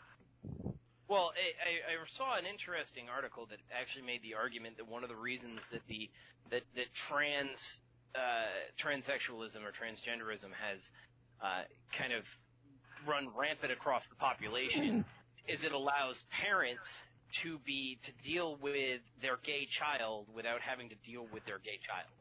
Right. So it's basically a form. It's basically a form of it's its own form of homophobia, where it is more mentally okay for a mother or a father to deal with the fact that their son is possibly a girl trapped in a boy's body than to say, hey, my son is gay. See, that's terrible. Well, that's a hypothesis. I had gay I can friends see it. growing I can up. see it. But I mean, that's absolutely horrifying. I had gay friends growing up, and I got to tell you, like, for one of them to this day, I'm pretty sure still he has to deal with the fact that his parents are still not quite capable of dealing with him enjoying having multiple boyfriends, which sucks. That's terrible. Yep. He's still a great guy. He's a fucking psychotic liberal in my opinion in some cases, but otherwise still a decent guy. In fact, like if today he came out, like so he ended up coming out after high school, so I can understand how it was bad for him for a while. But, imagine if he had that situation today. And it was, I don't think his parents would be more okay with him being broken in a different way, in their view. Well, the fact that people are capable of having that mindset, that kind of worldview is again, though, horrifying. Right? It is not necessarily that this is something that we can demonstrate, because that's not how the parents are self-identify. It's not easily testable either. It's not easily testable. So, but the reality is that's an easy hypothesis to make, though. It's an easy hypothesis to make. I saw some people who suggested that was an easier thing for some parents to deal with than their kid being gay, and I would suspect that that's probably true. To give folks an idea, right?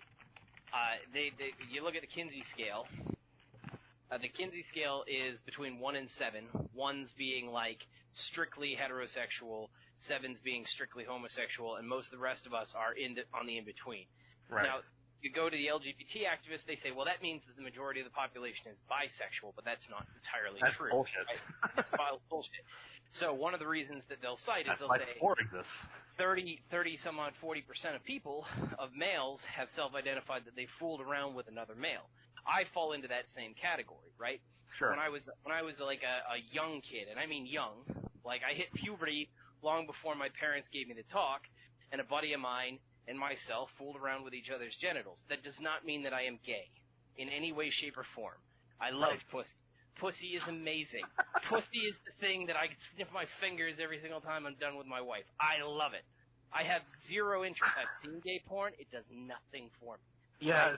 Well, there you go. But I could see how that would be great for the guy I knew growing up. I am not interested. Right, and there came a point where I was just like, yeah, I think this is kind of wrong. I'm not really into it. Right? That is a lot of people will say, hey, that means that you're bisexual, and that's just not true. But this is one of the problems that you run into here, where there are people that do this kind of level of experimentation because we kind of evolved doing it. And it's well, not... look at bonobos. They're pretty clear on liking sex in general. Yep. And then you have, the vast majority of them are heterosexual, but they kind of fool around growing up. Yep. Yeah, no, it's a pretty... It's a way of discovering how things function, too. Yeah. Oh, yeah, absolutely. I was trying to stick my dick in kids as young as 5, when I was 5. When you were 5. No. When I was 5. Yes. Not at a later point. Not at 30. I got sent home from the Y, and I had no idea what I'd done wrong. At 30? No, it was like pre-K. It was pre-K. Pre-kindergarten. That was what I did. Just clarifying, folks. And what they do is go, oh God, only the parents can take care of this one. It was like I had legions of girls that would play kissing games with me, and we'd made out before I hit puberty, or before my parents thought I'd hit puberty. It was a lot of fun. I can only imagine. They're like, you'd be like, oh, I've got a new girlfriend in the 3rd grade, and they're like, oh, isn't that cute? How precious! He's playing pretend, and you're like, that's so innocent. we were actually making out outside of the line of sight of the teacher. Good grief. Sigh. Well, it's always good to end on a happy memory, and I think we've covered a lot this week. We were going to get into 3D printing, but there's not really anything specific that's kind of happened with that. We've got over a lot of really good topical stuff. No. We got something that was pretty clear up front. No, we got something that was very much not boring up front of the show, right? Yeah, absolutely. They're buying, quote, buying back guns. Yeah. Turn out the receivers, bring them down, and say, I got a gun for you. Yeah. Don't lie about it, but be firm and make sure that they understand it counts as a gun by ATF regulations. Who's actually buying the gun? Is this just Manhattan? Yeah. Oh, man. This might be worth going to the city just to have a laugh. I mean, if you ordered that resin printer I recommended for you, they're not going to be really good for shooting, but I'll tell you what, they'll trade in for $200 all day long. I've decided that that is on my to buy list, but I've actually got to make money in the stock market in order to buy it. Fair enough. So I can go ahead and next week maybe, or during the week, maybe I'll give you a recommendation if you give me a budget. I can give you an idea of the cost of materials, what kind of materials would print better. You know what? Just go with, sub 1,000, obviously. Oh well, yeah, but a couple hundred can get you something good. Oh well, yeah. See, that's kind of the thing is you try to read reviews on these things, and they're clearly all what's those things called? What, paid reviews or rep reps? No. They're paid reviews. Right? Yeah, that's it. Gotcha. It's clear that there's no Well, I'm in industry. I can go ahead and help you here. Are you in the industry? Are you getting paid yet? No, I'm not getting. Okay, I'm in the industry in academia, and I'm going to be in the industry later. How about that? Oh, okay.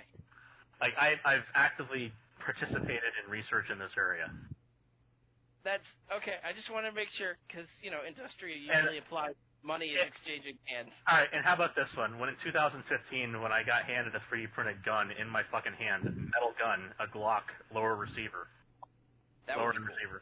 I was expounding on something as a friend and I were walking back towards the academic side of things from the trade show floor, and as I put my right hand out to the side, a guy leaned out and slapped the lower right into my hand, and I put my hand around it and I said, what the hell? And he said, that was printed this morning. So, just as a reference, I do not know what a lower is. You guys keep using that term. Oh, well, to clarify, yeah, that's the part that makes a gun a gun. Okay, well, you know what a 1911 or a Glock of any type looks like, right? Anybody can draw that image up in their head. So the part that has the trigger and the trigger guard and the place where the magazine goes that you hold on to, that's the lower. The thing that moves on top, that's the slide. Or upper, in this case. So the lower is what actually does the firing, and that's the only part that you need to have a gun as far as the ATF is concerned. And so for that, for an AR, the part where the handle is and where the magazine goes in, that portion, that lower portion is the lower. Yeah, so that's the only part you need to actually make and put a firing pin in, maybe, in order to get a Coke gun. These are things that I need to learn more about because, I'm pretty sure we're about to head into Venezuela-style territory where, owning a gun becomes a very important part of your life. Well, how about, I'll tell you this. So that you can eat from your neighbor's stash of food. I'll tell you this. If Florida is a great place if you want to have that kind of experience go well for you. We've actually, my wife and I were talking about it, and we're looking into, because we're concerned, right, being up in Florida New York. and Texas would be good places to look at. That's kind of what. Well, I don't even know a desire to go to Texas. Texas, I have been through most areas of the country. I've had sex in most states in the country, right? So my map is pretty large, and Texas is the closest. Like, I'm pretty sure Dante had an accidental teleportation experience where he ended up in Texas, and then he wrote the fucking Inferno because, like, you've seen. It came to me in a dream. I was in Texas. I mean, I'm pretty sure what I learned on the History Channel is this kind of accident happens when the aliens come down and they grab you and they move you to a different part of the world. But I'm pretty sure he went to West Texas because you can't see the fucking armored rats there and go, hey, yeah, that's perfectly natural. Yeah. Shit, it's like Hebrew letters for numbers. Right, and it's like 108 degrees, and somehow plants are out there not bursting into flames. Like, I get Moses talked to a burning bush in the middle of the desert. Yeah, but I'm pretty sure he was hovering over a burning opium bush. I'm sure that was probably a really good bush, but those bushes don't burn out in West Texas. He was probably standing 10 feet away with visual distortions going, dude, I can put my hand in the flame. It's not burning. But in West Texas, the bushes don't burn, which means they are naturally born of hellfire, because that is the only thing that exists in West Texas. Dude, there are plants that exist in Death Valley. I was about to say, you've obviously never been to Death Valley in the summer. I've been there. The worst part about Death Valley was it was fucking hot in the car, and we thought we were stupid as hell, because, they told us this is going to be what happens. And we said, yeah, but we'll try it anyway. You try to lower the windows to get some wind shear to try and cool off a little bit. Doesn't help. It's worse. You keep the windows up. Really? Then we actually stopped and got out of the car what a horrible idea. To experience the heat on a 110-degree day. That was fucking I'd recommend doing it once as long as you have a car you know functions. With a tree that works? I've been to a significant portion of this country with, I had like a 98 Corolla, and it was a great car. Great little car. Loved it. Wouldn't drive there. I wouldn't either, yeah. It would fail all the time. I remember driving through Colorado, and so Colorado actually has a lower octane gas that they sell, predominantly because of the altitude. And you realize it as you're going up to, as you're crossing like 11,000 feet, and your car is no longer able to drive past 40 miles an hour. Yep. And that's with your foot on the floor, and there's just tons of gas going in, and you can Nothing's smell all the happening. gas going out. Yeah. Oh, shit, man. I remember going through Junction Pass and that kind of shit happening. Yep. I've never driven at altitude. I've only actually been there, but just on the body it's alone, wild. it's an experience. So Yeah. I can imagine in a car, it's going to be really troublesome. It is not as responsive as you'd like it to be, and in the best moments, which is when you're moving and you don't need to. So my wife and I, we routinely go up to Mount Washington, Okay. New Hampshire, right, where Mount Washington is, and you see all these fucking stickers that are like, my car climbed Mount Washington. You And know, it's like, every single time I see those, I'm like, yeah, you drove up a nice little road to like all of 4,000, 5,000 feet. Yeah, my car has gone up to 11,000, 12,000 feet, and I was actually scared that it would have you been to Pikes Peak? Pikes Peak. I would tallest really like area to. ever. Whenever I finish where? my Subaru, I'd love to take it to Pikes Peak. That'd be a real Where is treat. Pikes Peak? Colorado, There in isn't it? Colorado. Yeah. I don't think I went to Actually, I think we were going to try to do that one, but we didn't. We didn't get started. You can go to the mesa at the top of it. It is at 14,115 feet. Wow. And it starts Yeah, below sea level. Walking doesn't up it? there is a trip in itself because there's no fucking oxygen. Oh, I had one of my favorite hikes when I was out at Idaho National Labs. Mhm. I was at Naval Reactors facility out there for some training, and I went up I decided to take advantage of it. I was out there for 5 weeks. It was the longest 5 weeks I've ever been without, because I couldn't send my wife out with me. 6 weeks, and I would have gotten to go home once every 3 weeks for, bachelor stay or whatever. But I went out to, there's a Table Rock or something like that, and it is right on the border of Idaho and Wyoming, and you're like 2 or 3 miles from the base of the Grand Teton, and that's at 11,000 feet, man. Yeah. And I thought, like, I got out there. The Tetons. So if you're on the other side of the Tetons, that's where I was, right on the other side of the Grand. Okay. It was a great hike. They've got watermelon scented snow up there. Yeah. Which is pretty amazing. Yeah. So my parents brought me and my brothers.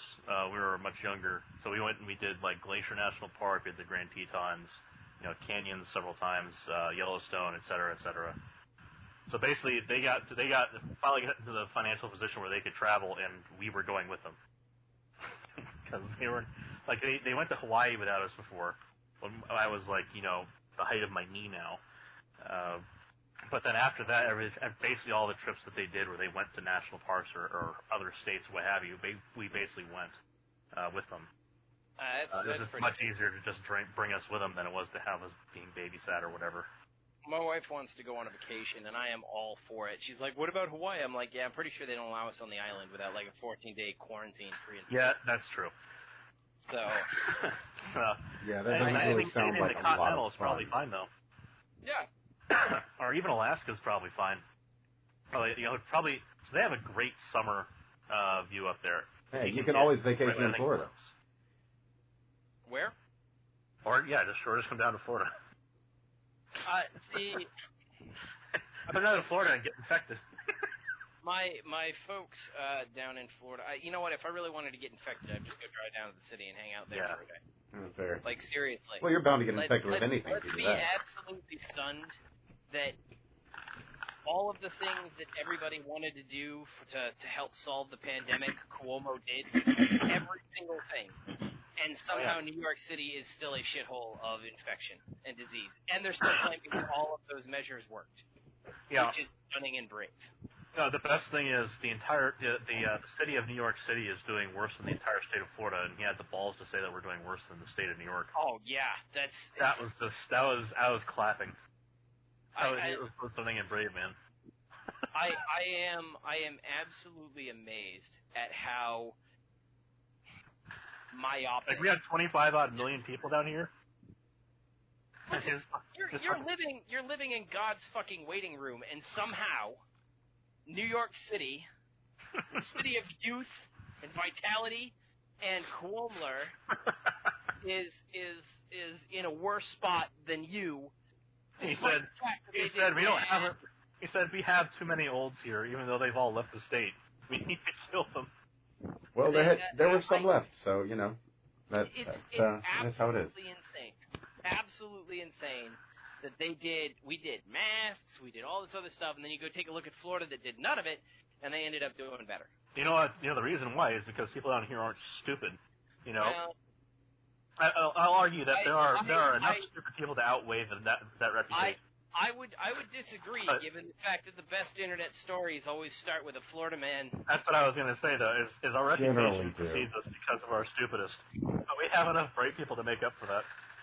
For instance, people will wear a mask when they need to down here, generally speaking. Why? Because they don't want to get sick. People don't want to be near sick people down here. Why? Because they don't want to get sick. Well, and that's kind of the thing. Again, like we go manage your personal risks. And that's really what it comes down to for me is I don't think those orders do shit, especially when you have a whole bunch of people who aren't complying with appropriate protocols. I think what happens that's worse is the people think that they're complying and try to enforce other people to comply, and they're doing it all fucking wrong. For instance, having the mask under the goddamn nose. And then yelling at maximum volume a foot away from someone else and having their spittle come out the top of it. Or, it's all cloth masks. Yeah. That which are functionally worse. It was stunning to me that when this whole thing started, that I had to argue with a whole bunch of psychologists about whether masks work or not. And they're like, well, look, this, what was it, like Gucci or some fucking fabric designer's like, I will have my sewing slaves in, Vietnam make a whole bunch of masks. And you're like, not gonna work. You just pop, you look at them, you're like, are you retarded? Well, I'm trying to explain why it is that we can't do a national mask mandate. And you're like, I'm sitting there and thinking like N95s. And they're just like, oh, well, we'll just do cloth masks. And you're like, oh. Yeah, put on a bandana. Idiots. It'll be fine. So this is precise. So, I mean, you mock me for this routinely, which is fine. This is precisely what I mean, though, when people just say masks, and you're like, okay, which ones are you talking about? Because we need to be specific, otherwise this is going to be a dumb argument. Well, and that's why I don't. Yes, if we were to talk about N95s, maybe we could talk about something. But then again, you'd still have to be changing them out appropriately. You can't take them off your face and all this other stuff. By the time you're done, you have this whole list of protocols that make a mask work when it does work, and even then, it's not going to be perfect.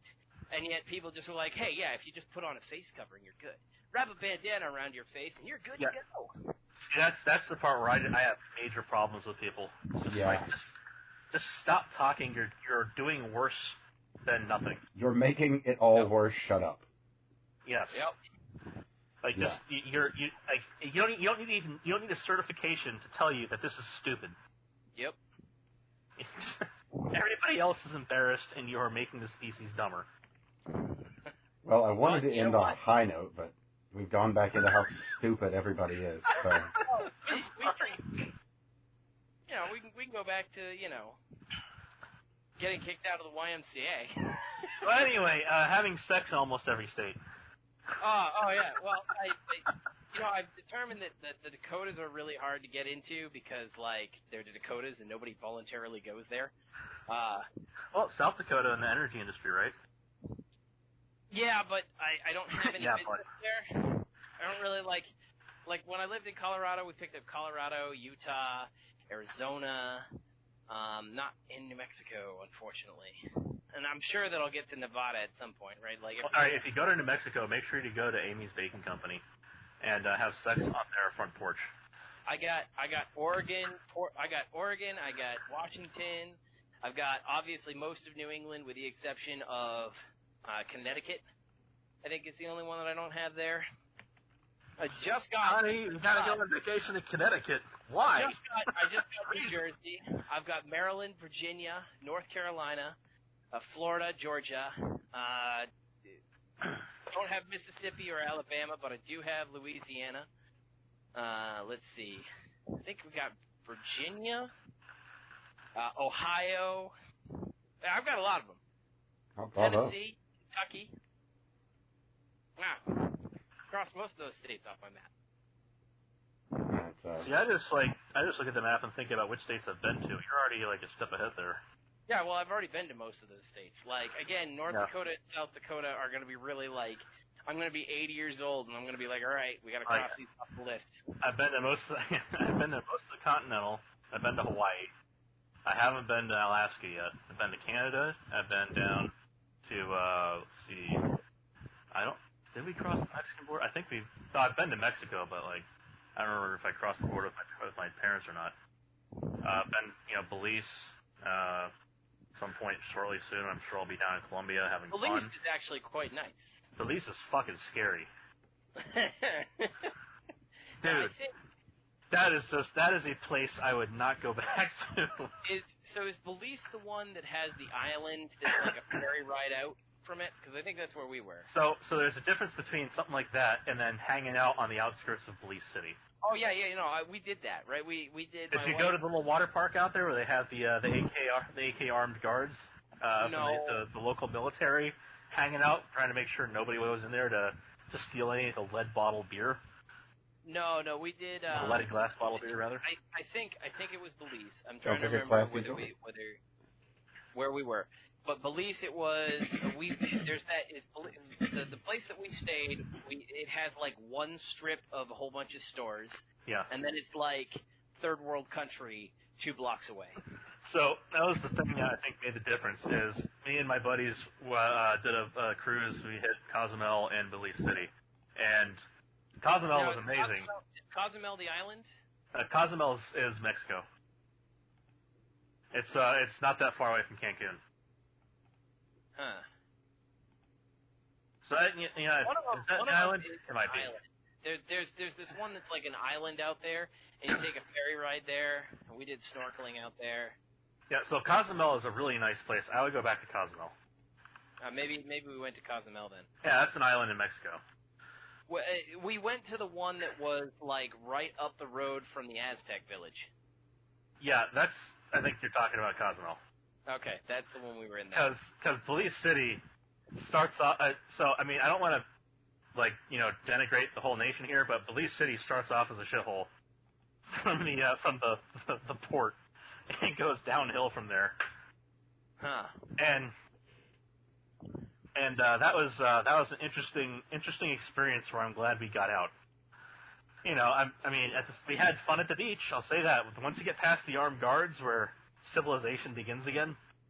That was the weirdest part about Mexico. Is you go like 2 to 3 blocks away, and you're like, oh my dear God, what a shithole. Well, at Cozumel, a lot of it was great, and then Cancun was fucking amazing. That was a great place. The funny part about Cancun was that was 2017. I went there for a conference, the Polymer Processing International, or Polymer Processing Society conference. Yep. I went down there to present, and I stayed at the Fiesta Americana, where the conference was. It was a great hotel. We got to go and do some trips down there. I went to see the dolphins. Went over to see some of the ruins and stuff. Fantastic place. There was a drug war going on less than 3 miles away the entire time. That's kind of funny. But Mexico knows where its bread is buttered, and they fiercely guard the tourist areas. See, and we had to get an emergency authorization for a level 3 alert from our from the governing, the GO, whatever the fuck it is, board that places have for whether or not state employees can go places. Yeah. So there's a level 3 alert going on in Cozumel, or not Cancun, because of drug wars where they were firing fucking RPGs in the streets. Wow. Yeah. Like, this is only a few miles away from where we were, on the other side of the city, the continent, the interior side of the city, whereas the oceanfront area was all perfectly fine, all very safe. And that's because the Mexican military was down there like, you're not getting past here. You guys can kill each other in the streets over there, not here. See, we did, my wife was determined to do like an authentic tourist experience, so she read the book. I rock it without reading the book. Right. Because what's the point of the book? And I didn't realize that you're supposed to haggle. That's the only mistake that I made. Yeah. So I paid like $35 for sunscreen. Which was... it's nutty, isn't it? It is. It is very, so you're supposed to haggle, and you're supposed to try and bring the price down. Generally what you do, which gets you the best extent. Now, a lot of the more, I would say, Americanized areas or Westernized areas that are down there, even though it's in the West, whatever. Yep. Places where they expect more tourists to be concentrated, like the hotels and whatnot, you don't have to haggle because they price it to the market of people showing up. Otherwise, they'd never get people to stay. Yeah, a lot of the places like that kind of get it. Once you got a block or two past the restaurants, yeah, you got to start haggling. Like the little local shops, all that kind of stuff. You're supposed to haggle. That was weird. It's the cultural system they have set up. Yeah, it is literally a part of the culture. Yep. Everything is haggling down there. Bahamas, exactly the same. Once you get outside the main port of Nassau, you have to start haggling. Been there. Andros have been to. That's third world Bahamas. I was at the Forfar station to help out with the school there for an alternative, quote, spring break. That was good fun, putting in a computer system in a place that immediately got destroyed when we came back the next year. The best, here's the funniest part. God bless her and so on, but like, holy shit, why was she in charge? The very large lady in charge of the computer room in the school, her name was Mrs. Smart. Mm. You know what happened? You know what happened in Mrs. Smart's computer room when the guy showed up and pointed at computers and just said the words, "Oh, these are bad." She let him take him, put him into his truck, and drive off with him. Sounds about right. Oh, we came back expecting there to be at least like some of the stuff, some of the equipment we put in. Instead, there was a bunch of old broken shit that was in its place. What happened? Oh, the guy showed up in the truck and said they were bad, and he took them off our hands. Yeah. Makes you think. It does. A big thonk. Yeah, I was wondering what kind of kickback she got, but I didn't ask that question because I was trying to be polite. I just started laughing. It was, I mean, don't get me wrong, Mexico is a pretty cool place to go down there, environmentally speaking. Like, the environment's very, very different, especially along the coast. Yeah. The one thing that's absolutely stunning is that you had I can't remember, was it the Mayans or the Aztecs that were mostly there? I think it was Aztecs. Oh, it's both. They're like, Aztecs were more in the area of Cozumel and Cancun. Like, you can go to an Aztec place just there. There's also a Mayan place, like, right there, too. Is there really? I can't remember which one. One of them is, like, it's a gorgeous area, and you can see why anybody would want to settle there. But then you start, like, looking at the flora and the fauna in the area, and you're like, holy shit, how do these people eke out an existence and start an entire civilization? You farm corn. Yeah, pretty much. I mean, it's called maize down there, or, maize, but same shit. I did not see any farmland. Well, you didn't go far enough away from stuff. Got it. Yeah, that's actually like a real kind of breadbasket area. So you farm stuff down there, and then you murder the stuff that tries to eat stuff you're farming. Yeah, that would make sense. I would assume fishing too. Fishing's big on the coast, yeah. I would assume fishing. Fishing and drugs are big on the coast. In fact, the reason why the commander came out, or the general came out, that was in charge of the task from SOCOM under Trump when we were doing that shit. And he's just like, if people are trying to take advantage of this whole COVID thing, you will not enter. That's because we already had like a battle group that just showed up in the Gulf, and just showed up and was like actively fucking murdering these people trying to do drug runs. And he's just like, yeah, it's not happening. You can stop now. So we were, our hotel was in Playa del Carmen. Okay. Which is right across from Cozumel. Carmen's Beach. Carmen, San Diego. No, that would be over in, like, California. It all depends. She was all around the world. Where in the world Can't catch me. Yeah, we did snorkeling off Cozumel. Cozumel was kind of interesting. Yeah. That was... did you hit Senior Frogs? We went into it, yeah. That was a nifty one.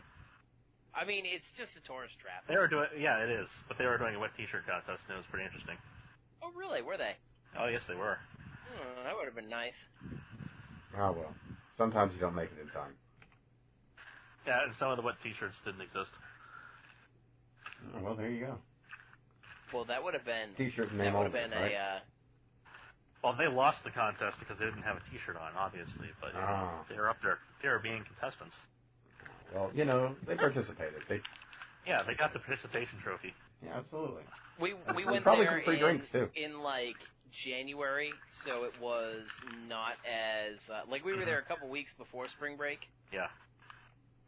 And that's like we got a discount and all the other stuff there, but we did like an all-you-can-eat resort, and I ate all I could. Well, that's why you missed the wet T-shirt contest, obviously. You know what? I'm pretty sure by the end of that week I could have been in the wet T-shirt contest. I don't think you would have been winning, but you probably could have. You would have been one of the people that was disqualified for not having a shirt on, right? There's a distinct amount of, a significant portion of my diet was beer, and in between the beer, I found time to stuff my face with seafood and, Chinese food and steak. So, funny thing on the way back to the boat, because we were like, oh shit, it's time to go. It's literally the time the boat's supposed to leave, and we're 2 miles away. So we start walking back to the boat, and on the side of the strip is, of course, the side of the beach. There's all these people with these tents set up trying to sell beer, and so we're walking by, and they're out there dollar beer, dollar beer, dollar beer, and no, please no, and we keep going. The funny thing was, all of us spoke a little bit of Spanish, so the next time it comes out dollar beer, no mas, no mas, no mas. Oh, for you, quarter. It's shit, we gotta have a beer now. Yeah, what are you gonna do? You gonna turn the man down with a deal like that? And we're just all right, we'll have a beer. And we just kind of walked in, all right, and he's oh, can we leave? No, you gotta have the beer here. We're all right, guys, chug time, tap and go. So we ended up sinking 5 beers on the way back to the boat. We're already piss hammered before we left the city, mind you.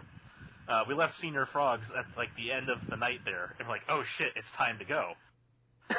That's why we were on the way back getting beers.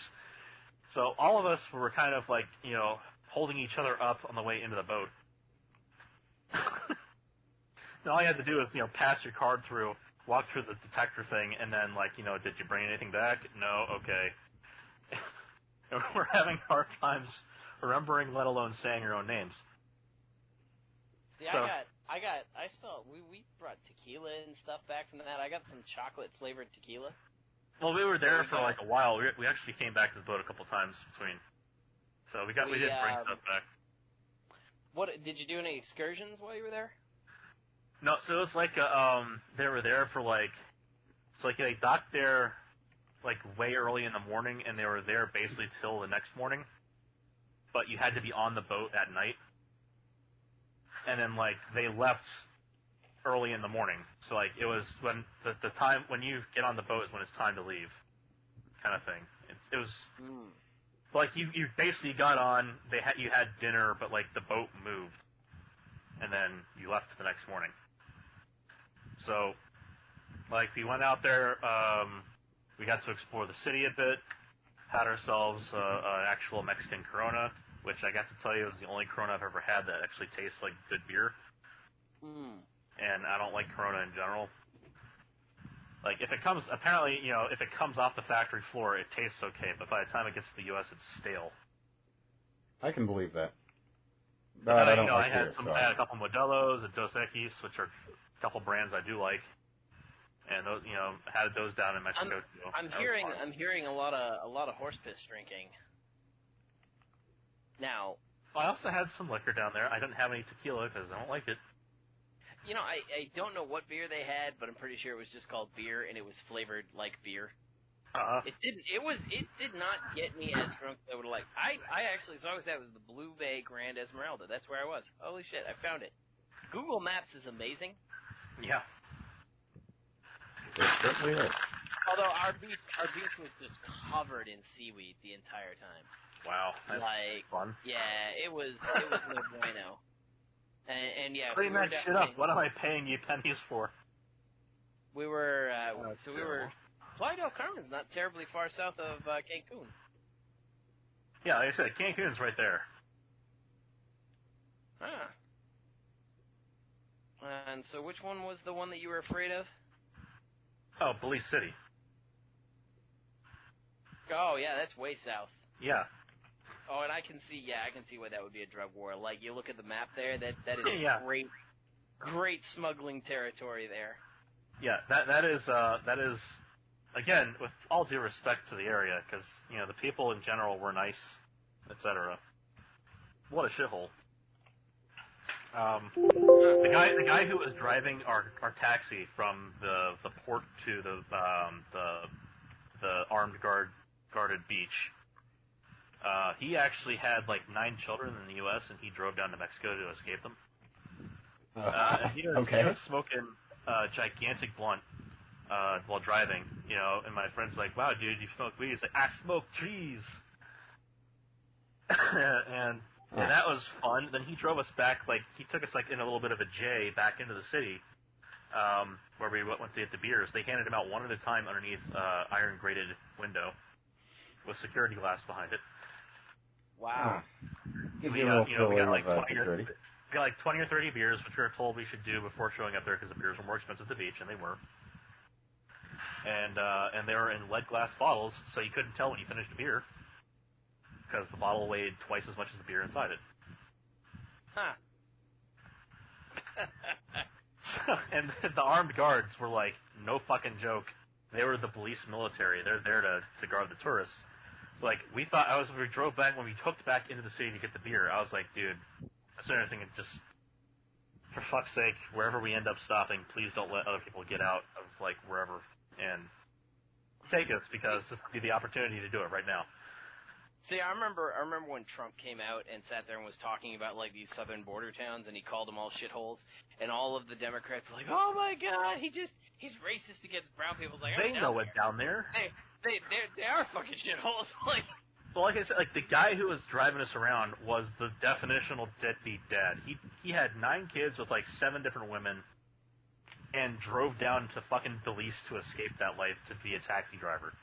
Wow. Yeah, so there you go. And this was the highlight of his day, was taking other Americans to the beach and smoking as much pot as he could get his hands on.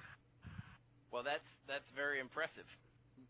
Pretty much. That was that was interesting. I mean, don't get me wrong. The architectural ruins are kind of cool. Oh yeah. What was it? Tulum was where we went to take a look at that. We also did Chichen Itza, and that was actually not as cool as I thought it would be. Tulum was way more nifty. I can see that. But I wasn't super impressed with Chichen Itza. Yeah, you get the really big pyramids, and you get to see the fucked up squash court where they did. Which, by the way, I have to say, their idea of sports was great. You just dose them up with shitloads of hallucinogens and then execute the winner. Huh. It's a pretty wild set of games. So the goal was always... I mean, if only we could do that with all of our celebrities all the time. I think we could build an empire as well. Hollywood would probably be a better place for it. I mean, if I'm being entirely honest. It would. If all of a sudden you just lined them up, and you're like, hey, so here we go. Whoever we voluntarily, the most of course. this year, we sacrifice to our ancient gods. I mean, it wouldn't really be all that much of a change from the current pace of Hollywood anyway. So, I mean, it'd just be, So I don't. Where were we? It wasn't. I don't know if it was Bird Isle. I don't think it was Bird Isle. No, I don't think we were that close to the river exit. So the place where we were at the beach had this giant ass tower with a giant ass water slide and a couple these giant swings. Where the hell is it? I'm not seeing it right off the top of my head here, where it is, where it would be at Belize City. Man. Well, I've not ever been in that area, so I couldn't even say. There's a lot of places in the continental United States I still want to go. Yeah. And it was nice to go there. I've been to Italy, I've been to Europe. Those are really cool. Very expensive. Yeah. Not sure I'd go back. You know what was really kind of a shame is I went to, like, I was a kid, I was always fascinated with, like, disasters, right? So Vesuvius and Titanic, and I got to go to Naples, and that was a super shithole. Like, a super mega shithole. And it's like a shanty town built on the side of a volcano, and you're just looking at it, you're like, all you people are gonna die. Like, a terrible idea in practice. Well, I mean, you sit there and you read the story of Vesuvius, right? It was this great town, and they'd been dealing with the earthquakes and the rumbling and all the pre-eruption crap. And you're like, okay, well, you sit there and you think in your head, okay, well, I am sure that in the centuries since then, we've learned to not build settlements on the side of a volcano. And you get down there, nope, they built it all the way straight up the mountain. I think this might have been it. I think it might have been Cucumber Beach. That actually looks very familiar now. Huh. The whorehouse was really cool. I really did like the whorehouse when I was down in Vesuvius, ancient Vesuvius. Very interesting. Apparently, the Romans would actually they'd mark the streets with cock and balls all the way towards the whorehouse. They were actually they went out of their way to engrave a cock and balls all the way down. Oh, wow. Which was fascinating. And then to make sure that they were accommodating to all visitors, they depicted all sexual acts that were offered by pictures, so that you could just point and request. Well, you look now. You have to be very fair to the retards, so that they know exactly what's going on. And all the people who are all the illiterates, all the poor people, all of them have to know how to ask for a service. Yep. And really, the key thing to take away from Roman architecture is the most structurally sound thing in a volcanic eruption is the whorehouse. So if you're going to die, you might as well do it by having a good time. Because then, thousands of years later, when your corpse is exhumed, they'll at least know that you were having a good time. Oh, absolutely.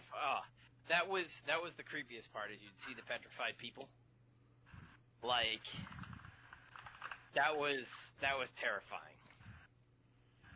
Yeah, you kind of have to imagine.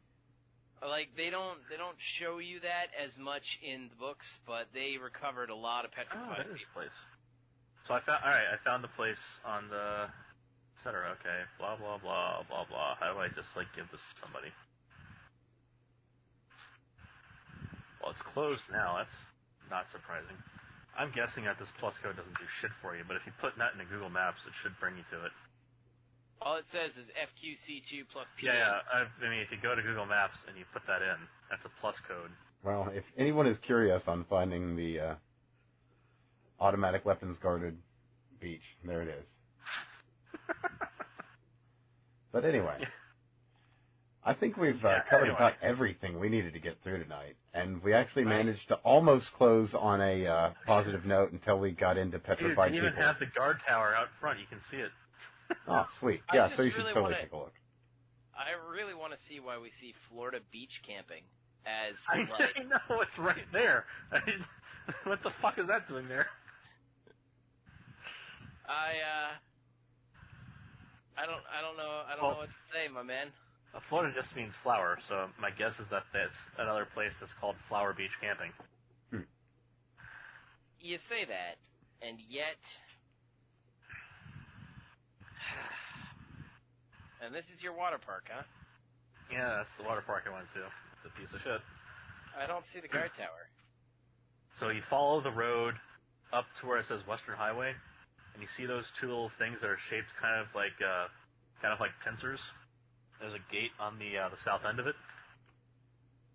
Hold on, I gotta switch to satellite. I'm in general.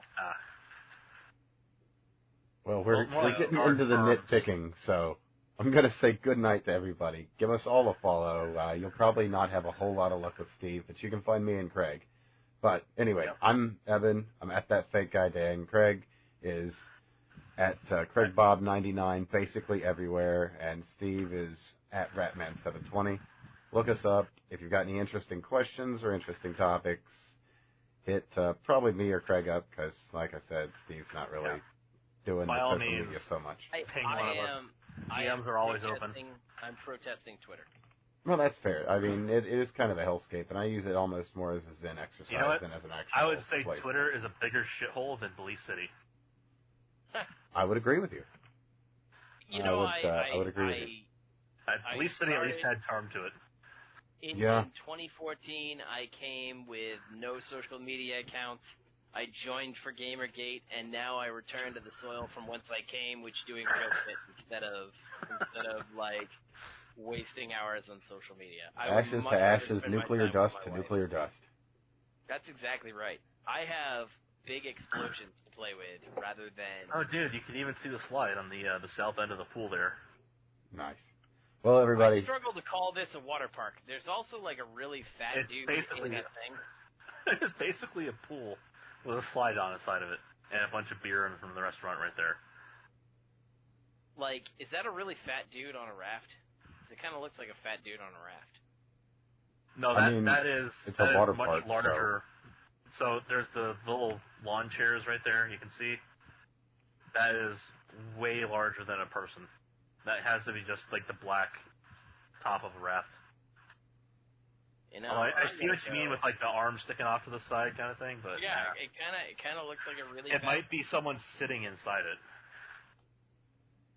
Let's see. Or like pulling the side of it down by laying on the front of it. I haven't really spent a lot of time looking through Google Maps. I want to go see the blast craters around Vegas. That's probably going to be pretty interesting. But anyway, we've done enough exploring for the show tonight. So, everybody, be good. We'll talk to you again soon. You got our social media. Hit us up if you got anything of interest. And, of course, be well, be safe, keep your powder dry. Shit's going to get weird, so be ready for it. All I love, be good.